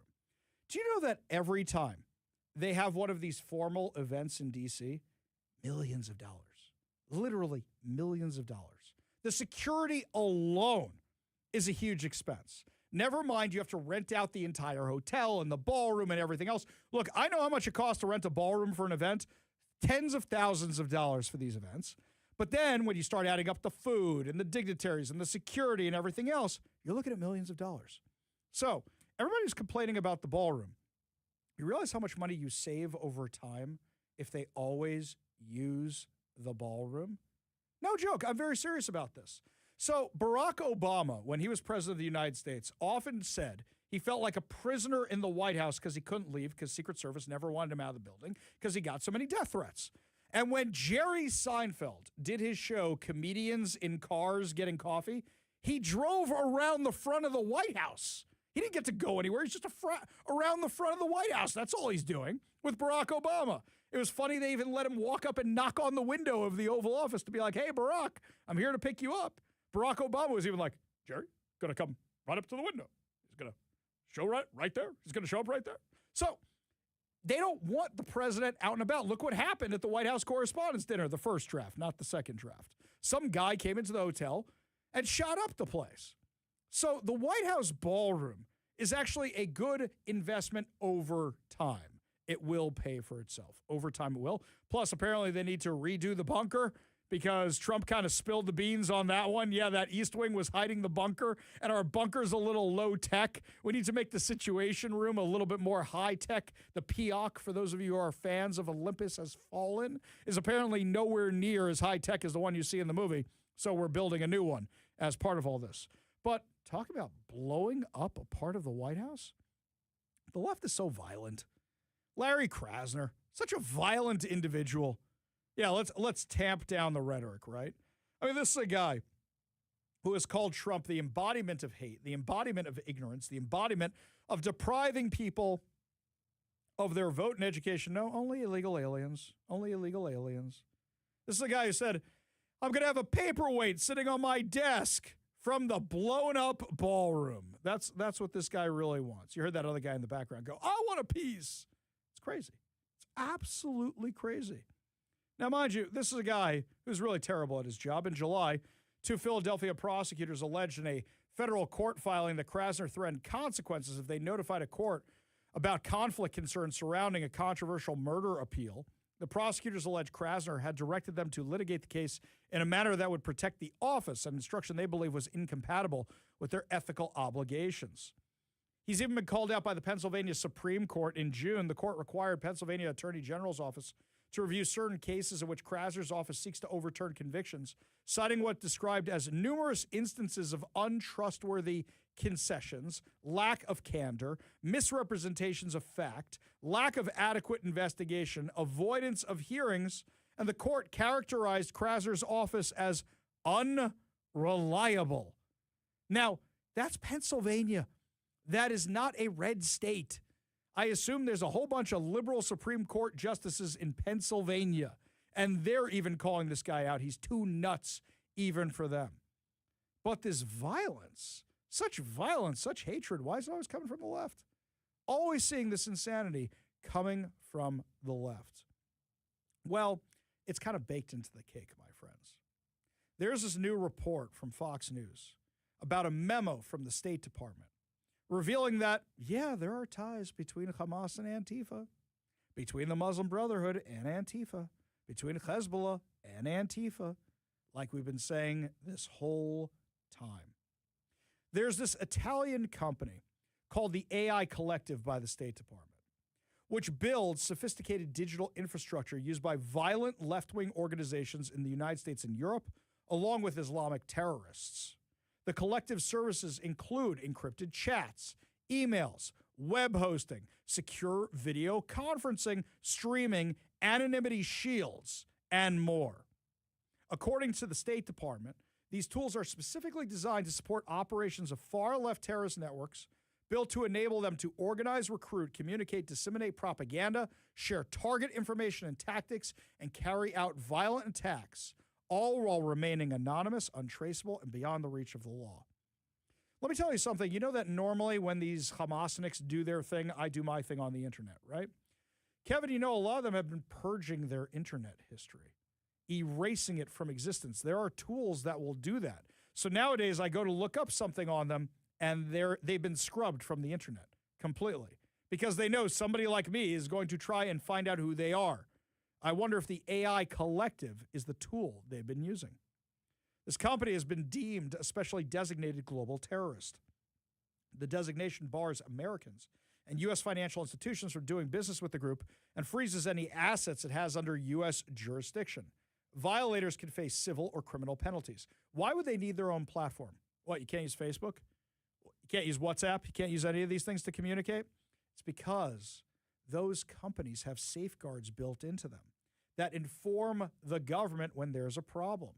That's how you catch all these online predators all the time, because the safeguards caught them doing something dumb on Facebook. So why would you want to use this AI Collective program? Because you're trying to avoid the feds. Now, this hits closer to home than you know. The memo identifies Portland-based Rose City Antifa. That's the Portland Antifa.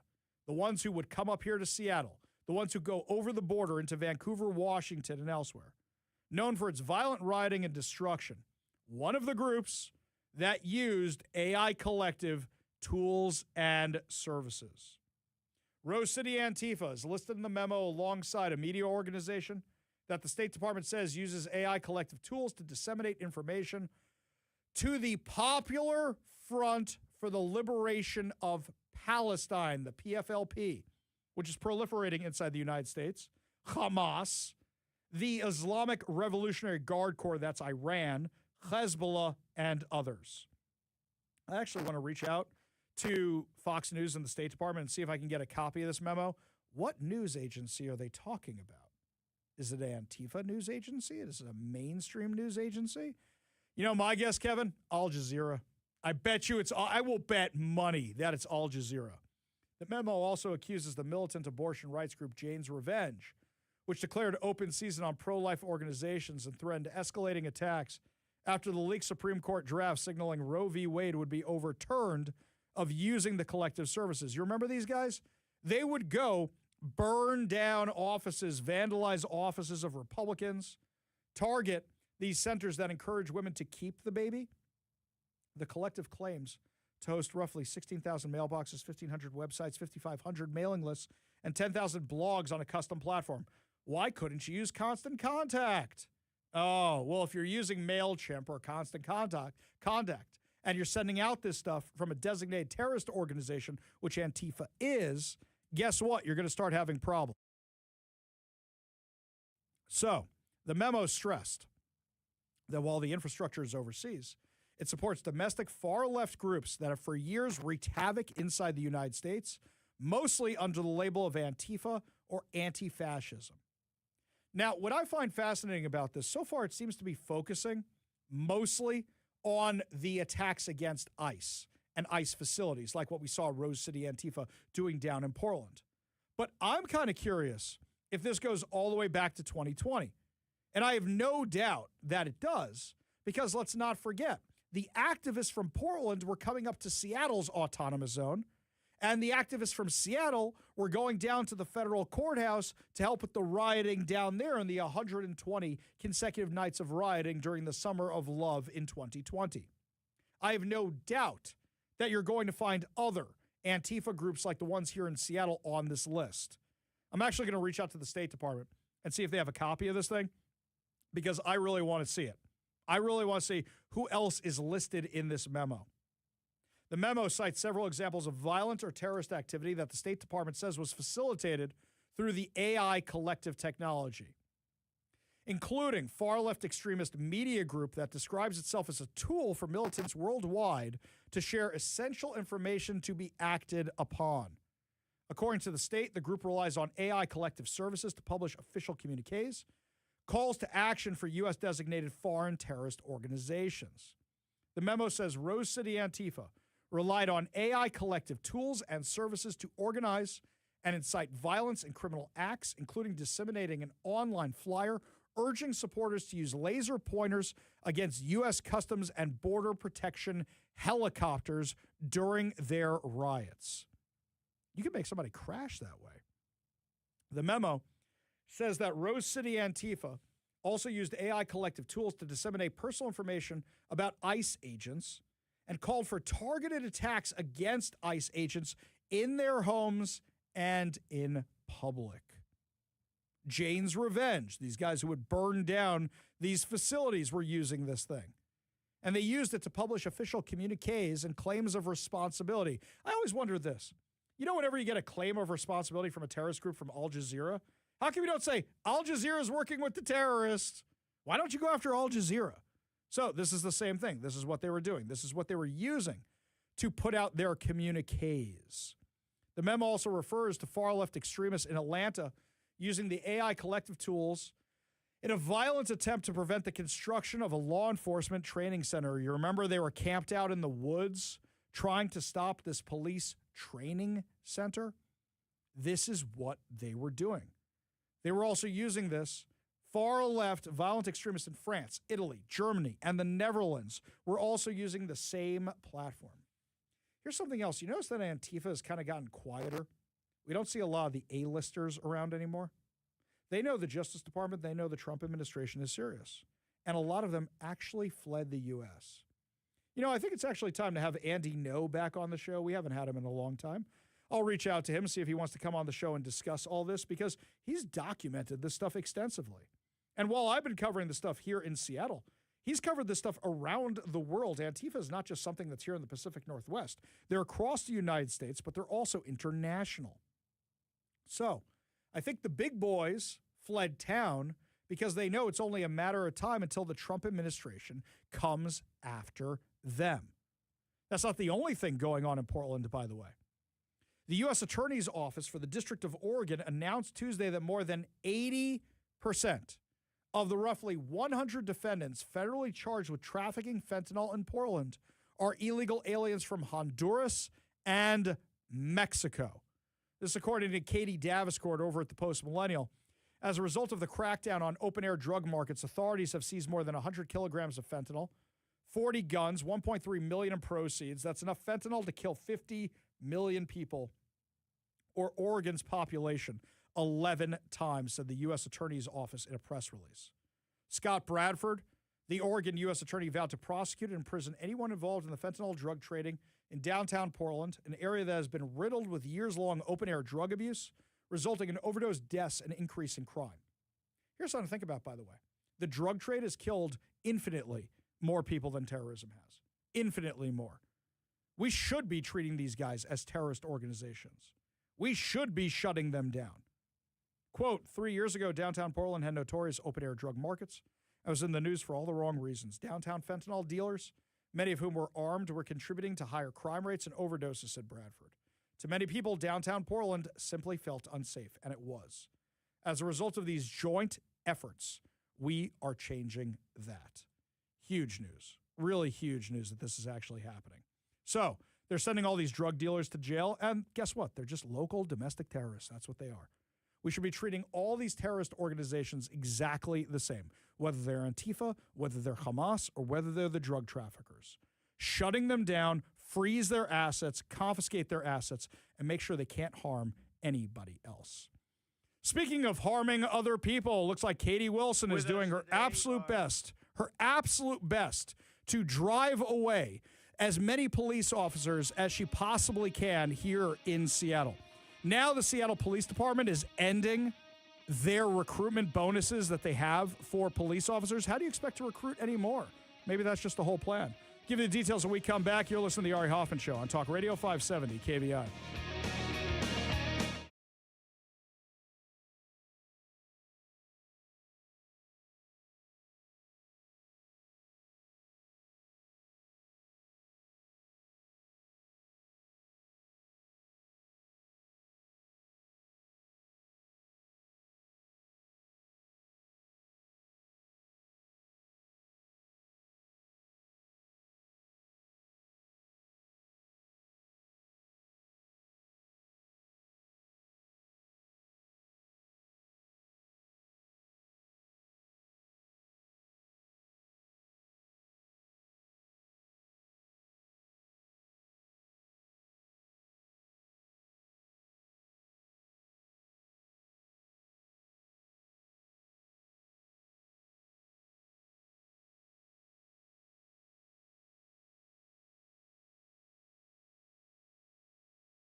Welcome back to the Ari Hoffman Show. Just a reminder, coming up when we're done here today is the Ari Hoffman Show Reloaded. In case you missed any part of the show earlier, that's going to be from 6 to 7 p.m. It's brought to you by our friends over at Wade's Eastside Guns and Bellevue Indoor Range, Puget Sound's premier destination for everything firearms. And you better get up to date on your firearms training, my friends. And by that, I mean you better work on it because guess what? We're not going to have as many police officers anymore. This news broke right before the show from King 5, but apparently citing budget constraints and budget issues, the Seattle Police Department is going to stop offering signing bonuses, lateral transfer bonuses. Maybe if you guys hadn't spent all that money on the trans refugee crisis. Just a thought. $300,000 would be better served on police officers. Maybe you'd have more money. They said that anyone who is currently in the hiring process or submits applications through August will still receive an appropriate incentive. Why would anybody do that? Money was the only thing you had going for you, even though it's not enough. If the city of Seattle decides to throw you under the bus because there's an incident and they don't like the racial breakdown of who's involved in the incident, right? So the money's not really helping. But the decision, according to SPD, was unilateral and did not involve the mayor's office. So Katie Wilson's chosen replacement, Andre Sales, the police chief, made this decision. Yeah, mayor's office isn't involved. Not involved at all. He says it's an appropriate step to help manage the department's budget. How do you plan on recruiting more officers? Seattle Police Officers Guild President Kent Liu said the decision is cutting the legs out from under the department's recruiting campaign. He said the department was trying to reach 1,250 officers. Right now, the total number of deployable officers is only 927. He said, why would you cut this program off? We've had significant success recruiting people, and chopping it off at his knees suddenly seems irresponsible. He said the department is in the residual effects of the movement to defund the police in 2020, which was following the death of George Floyd. They lost more than 700 officers in a 5-year period, and they were at their lowest staffing level since the 1950s. But they saw this recruitment incentive as a way to get guys back, and I thought that Sean Barnes claimed that was successful. He kept talking about how they're recruiting new officers. City Council kept talking about how they're recruiting new officers. Well, if they were recruiting new officers, why would you cut the program? You mean Katie Wilson's hand-picked interim chief cut it? No coordination. Mayor's office not involved. Not involved at all. Not involved. Right? Does anybody believe that? If you believe that, there is a Washington State ferry out there that I will sell you along with a very nice sailboat and a lovely speedboat. In fact, there's 2 nice sailboats out there. I'll give you a package 4-for-1 deal right now. In fact, I'll throw in that mountain range behind them. The Olympics. I'll throw in the Olympics. I can sell those to you. I can do it. You can film the next version of Top Gun as they're going through the canyons because it was filmed in the mountain ranges here in Washington. That's right. So if you believe that, I will sell you all of this. So this is now going away. Right the day after, Seattle Mayor Katie Wilson launched a national search for the city's next police chief. Who's going to want to be the police chief here when you can't recruit officers? Probably somebody woke, somebody who doesn't want as many police officers, somebody who Katie Wilson would hire. Yeah, don't forget, she's in charge of hiring the new police chief. A lot of people say, why don't we recruit from within? Some Seattle police officers are saying, don't recruit from within. You know how many woke people are in the command staff? So, she says, public safety starts with public trust. Interesting choice of words for a mayor who more than 60% of Seattle voters now view unfavorably. You're worried about public trust? Change Washington poll we discussed the other day found only 22% of registered Seattle voters approve of Wilson's job performance. 66% disapprove, 12% are unsure. Another poll commissioned by the Seattle Metropolitan Chamber of Commerce produced similarly bleak numbers. The Fulcrum Strategy Group found Wilson with just 37% favorable rating, while 62% viewed her unfavorably, including 42% who had a strongly unfavorable opinion. Her favorable rating had fallen 20 percentage points since April. The chamber said concerns about public safety, transparency, and the direction of the city were among the issues driving voter dissatisfaction. So now she's claiming it's about public trust. Public trust! The public doesn't trust you. And you think that any police chief who's worth their salt is going to want to come here? No way. Not a chance in hell. Mike Kerb says, we're one step away from a real-life version of Police Academy. You remember the plot of the first Police Academy movie? They were trying to open up recruitment to people who wouldn't normally be police officers. I guess it worked out well in the end, right? Right? Sure. I mean, those Police Academy guys, they always get the bad guy. There's some shenanigans along the way, but it always ends okay, right? Never mind how many riots they accidentally start, like in that first movie. One guy started that riot. One police officer started that riot. The klutzy one. He threw something at a guy. He pushed another guy. That's the whole climax of it. Kevin doesn't even remember. He doesn't even remember this kind of stuff. He's shaking his head. I love those stupid movies. I really, really do. I love those dumb movies. I saw like maybe 1 and 2 way back when. I mean, I was like a kid. I don't even remember. Not even Citizens on Patrol? No. Number 3, which everybody remembers? Citizens on Patrol. I do remember the Citizens on Patrol tagline and the commercials for it and all that stuff. These were on repeat on like whatever your Channel 11 was. I know. These were always on. I'd come across them every now and then, but I just didn't keep my interest. Yeah. Well, anyway, I love these movies. I really, really do. But really, who are we going to be able to recruit? Now, I'm kind of curious. Do you think we should recruit homegrown talent, or are you worried about them being woke? Do you think we should do a national search? Also, here's something else. You do a national search. That got you Barnes, who didn't live here. And he stacked the department with a whole bunch of people who don't live here. I love how the left is always talking about how they want police officers to be involved in their community and members of the community and all that. Well, they don't live here. They keep hiring these guys who don't live here. What are you guys actually thinking? This makes no sense. No sense at all. But sure. Let's go forward with this, right? Up next, my friends, the left is losing their minds over President Trump's executive order to ensure some election integrity and the Supreme Court's decision. We'll tell you how Washington Democrats are fighting back, and I'm using air quotes on that one. Tell you all about it when we come back. You're listening to The Ari Hoffman Show on Talk Radio 570 KVI.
Just a reminder, you got a whole nother hour coming your way at 6 o'clock. The Ari Hoffman Show, reloaded from 6 to 7 p.m., brought to you by our friends over at Wade's Eastside Guns and Bellevue Indoor Range, Puget Sound's premier destination for everything firearms. Also, a reminder for everybody, we have two contests going on at kvi.com right now.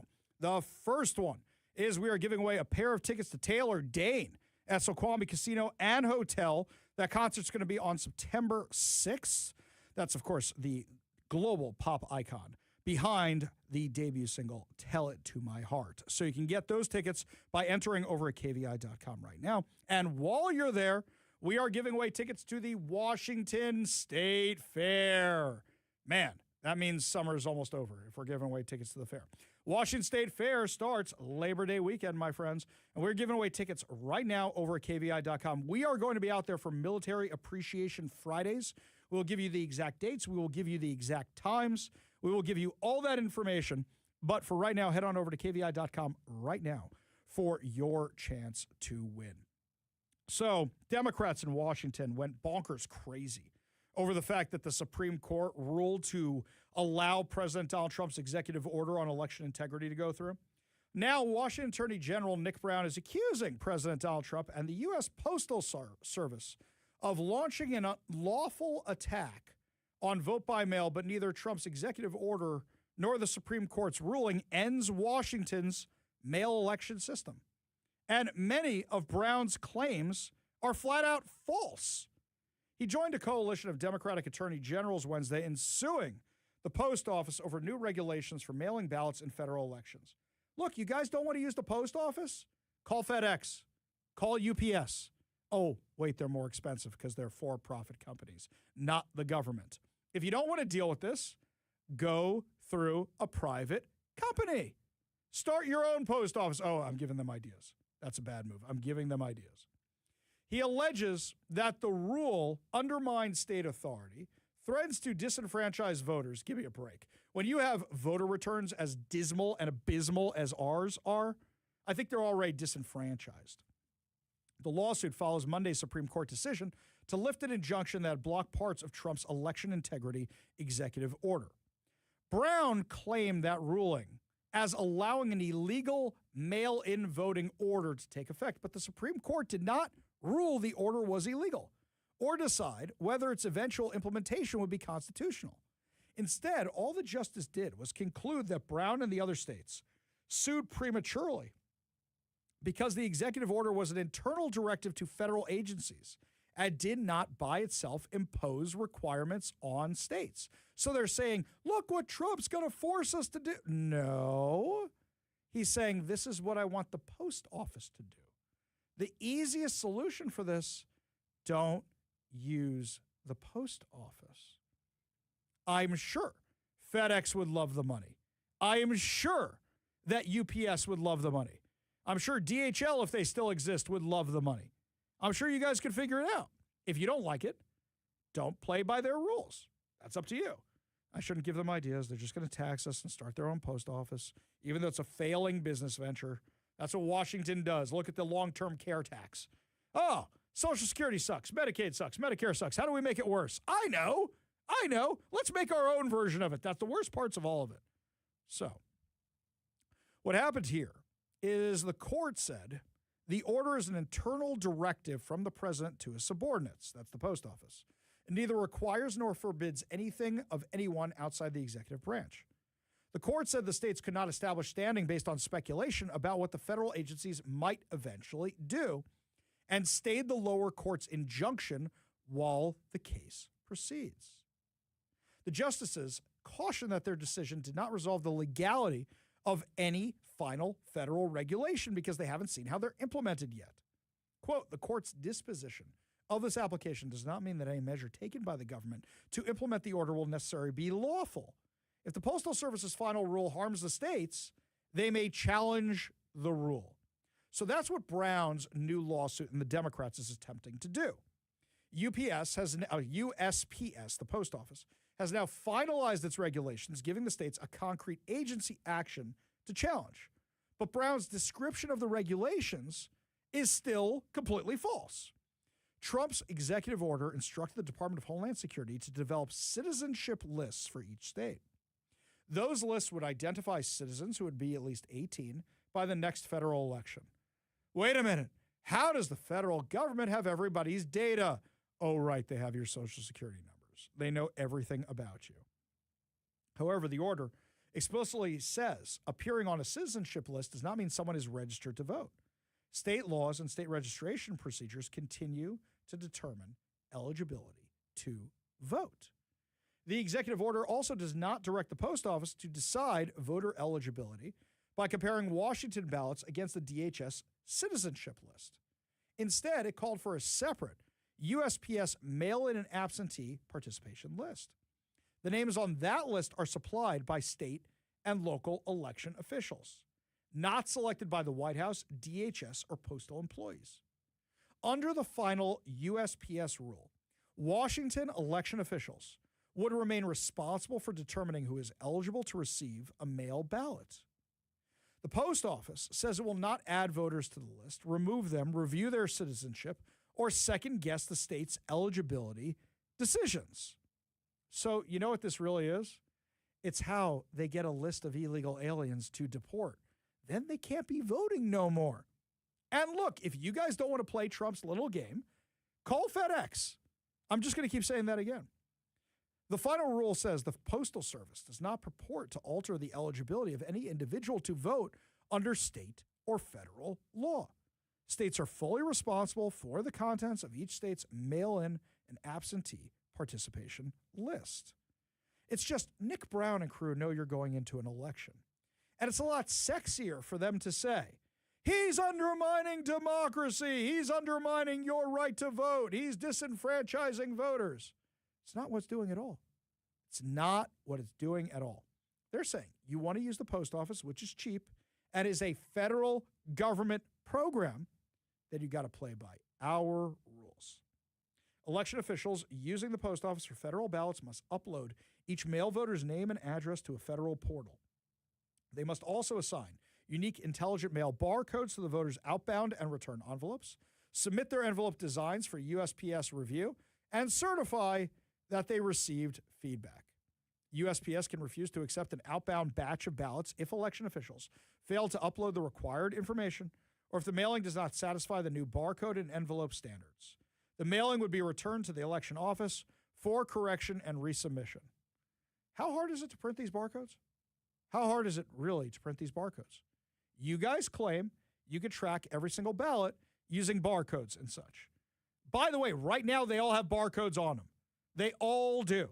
And I know people who found a way to track whose envelope is whose. These things already have them on them, so what are you freaking out about? This creates a legitimate possibility of administrative delays, they're claiming, because Washington automatically mails ballots to millions of registered voters, but is not the same as the post office deciding those voters are ineligible or permanently confiscating their ballots. Now, Brown is claiming that the post office is going to reject completed ballots mailed by individual voters. That's not true at all. This applies to outbound ballot mailings. They don't want them going out if they're going to ineligible people. It does not apply to the return.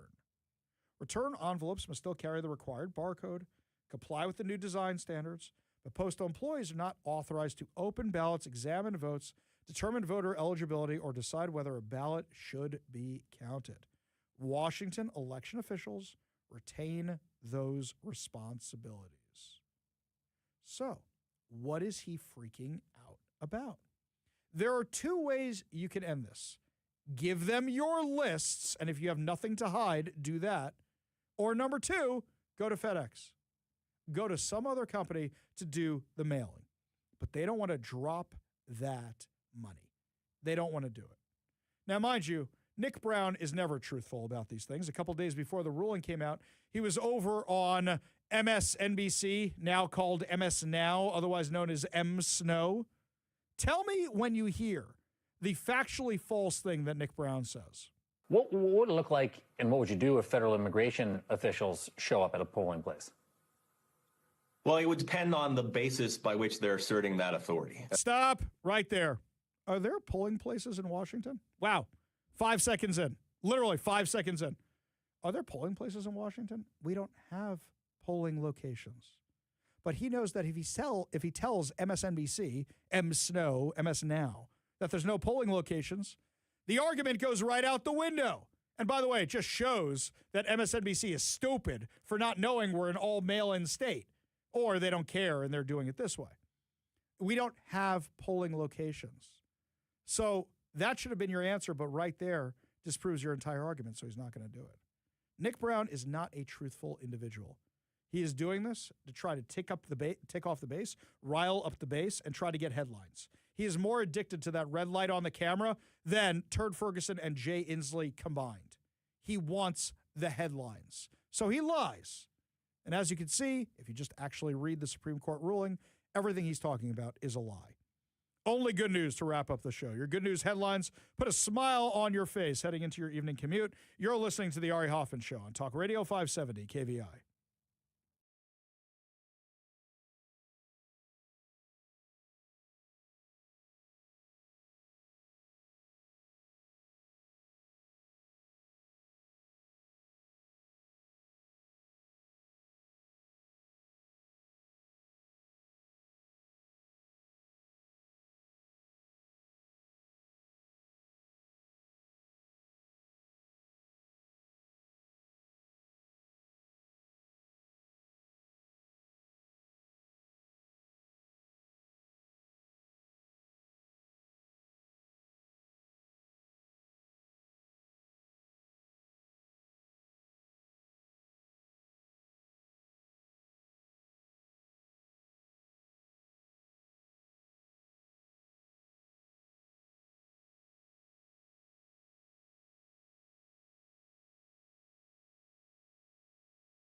Only good news to wrap up another amazing episode of the Ari Hoffman Show right here on Talk Radio 570 KVI. And just a reminder, coming up at 6 o'clock is the Ari Hoffman Show Reloaded, brought to you by our friends over at Wade's Eastside Guns and Bellevue Indoor Range.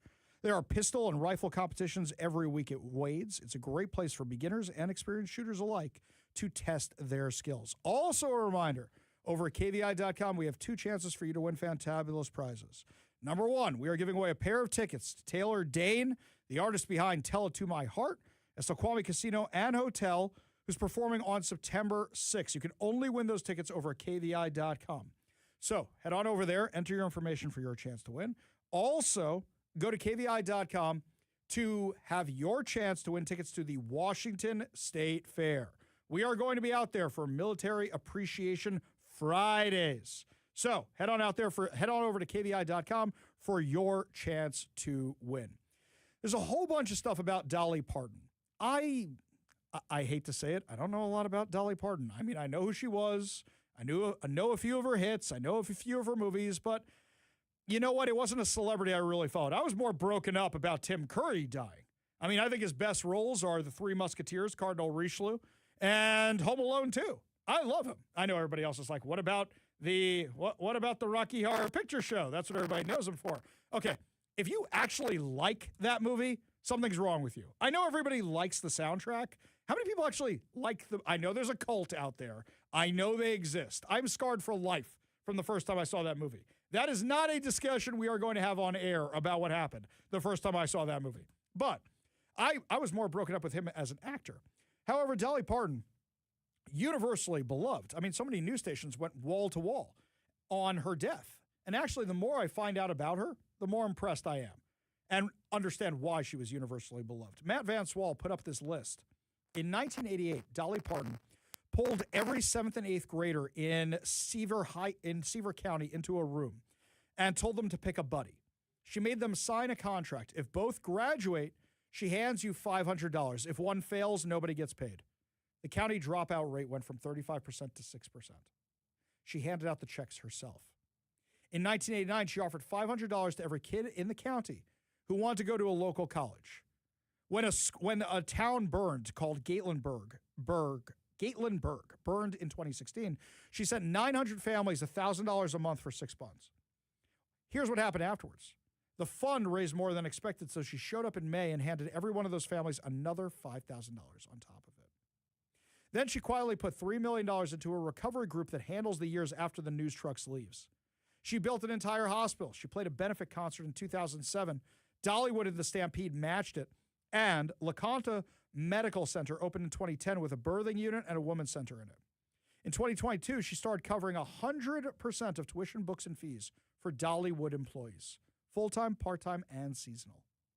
In 1991, she paid for a bald eagle sanctuary because the birds couldn't be released back into the wild. No press release at all.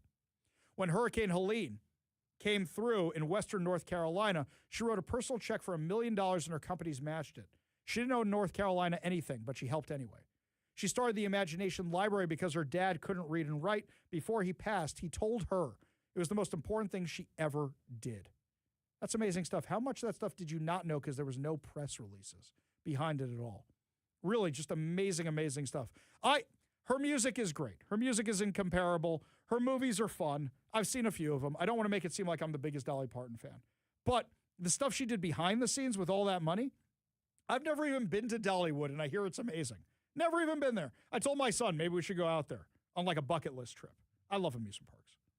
I think the thing to know about her is that you know about her. I know about her. I'm not a massive fan. You're not a massive fan, but yet somehow her reach has even, made it to someone like us. Yeah.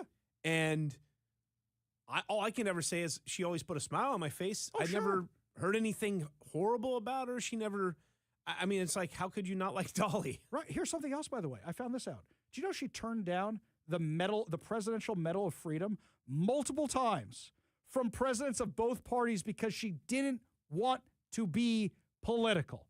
Now, if you ask me, I think it's kind of obvious which side she leans on.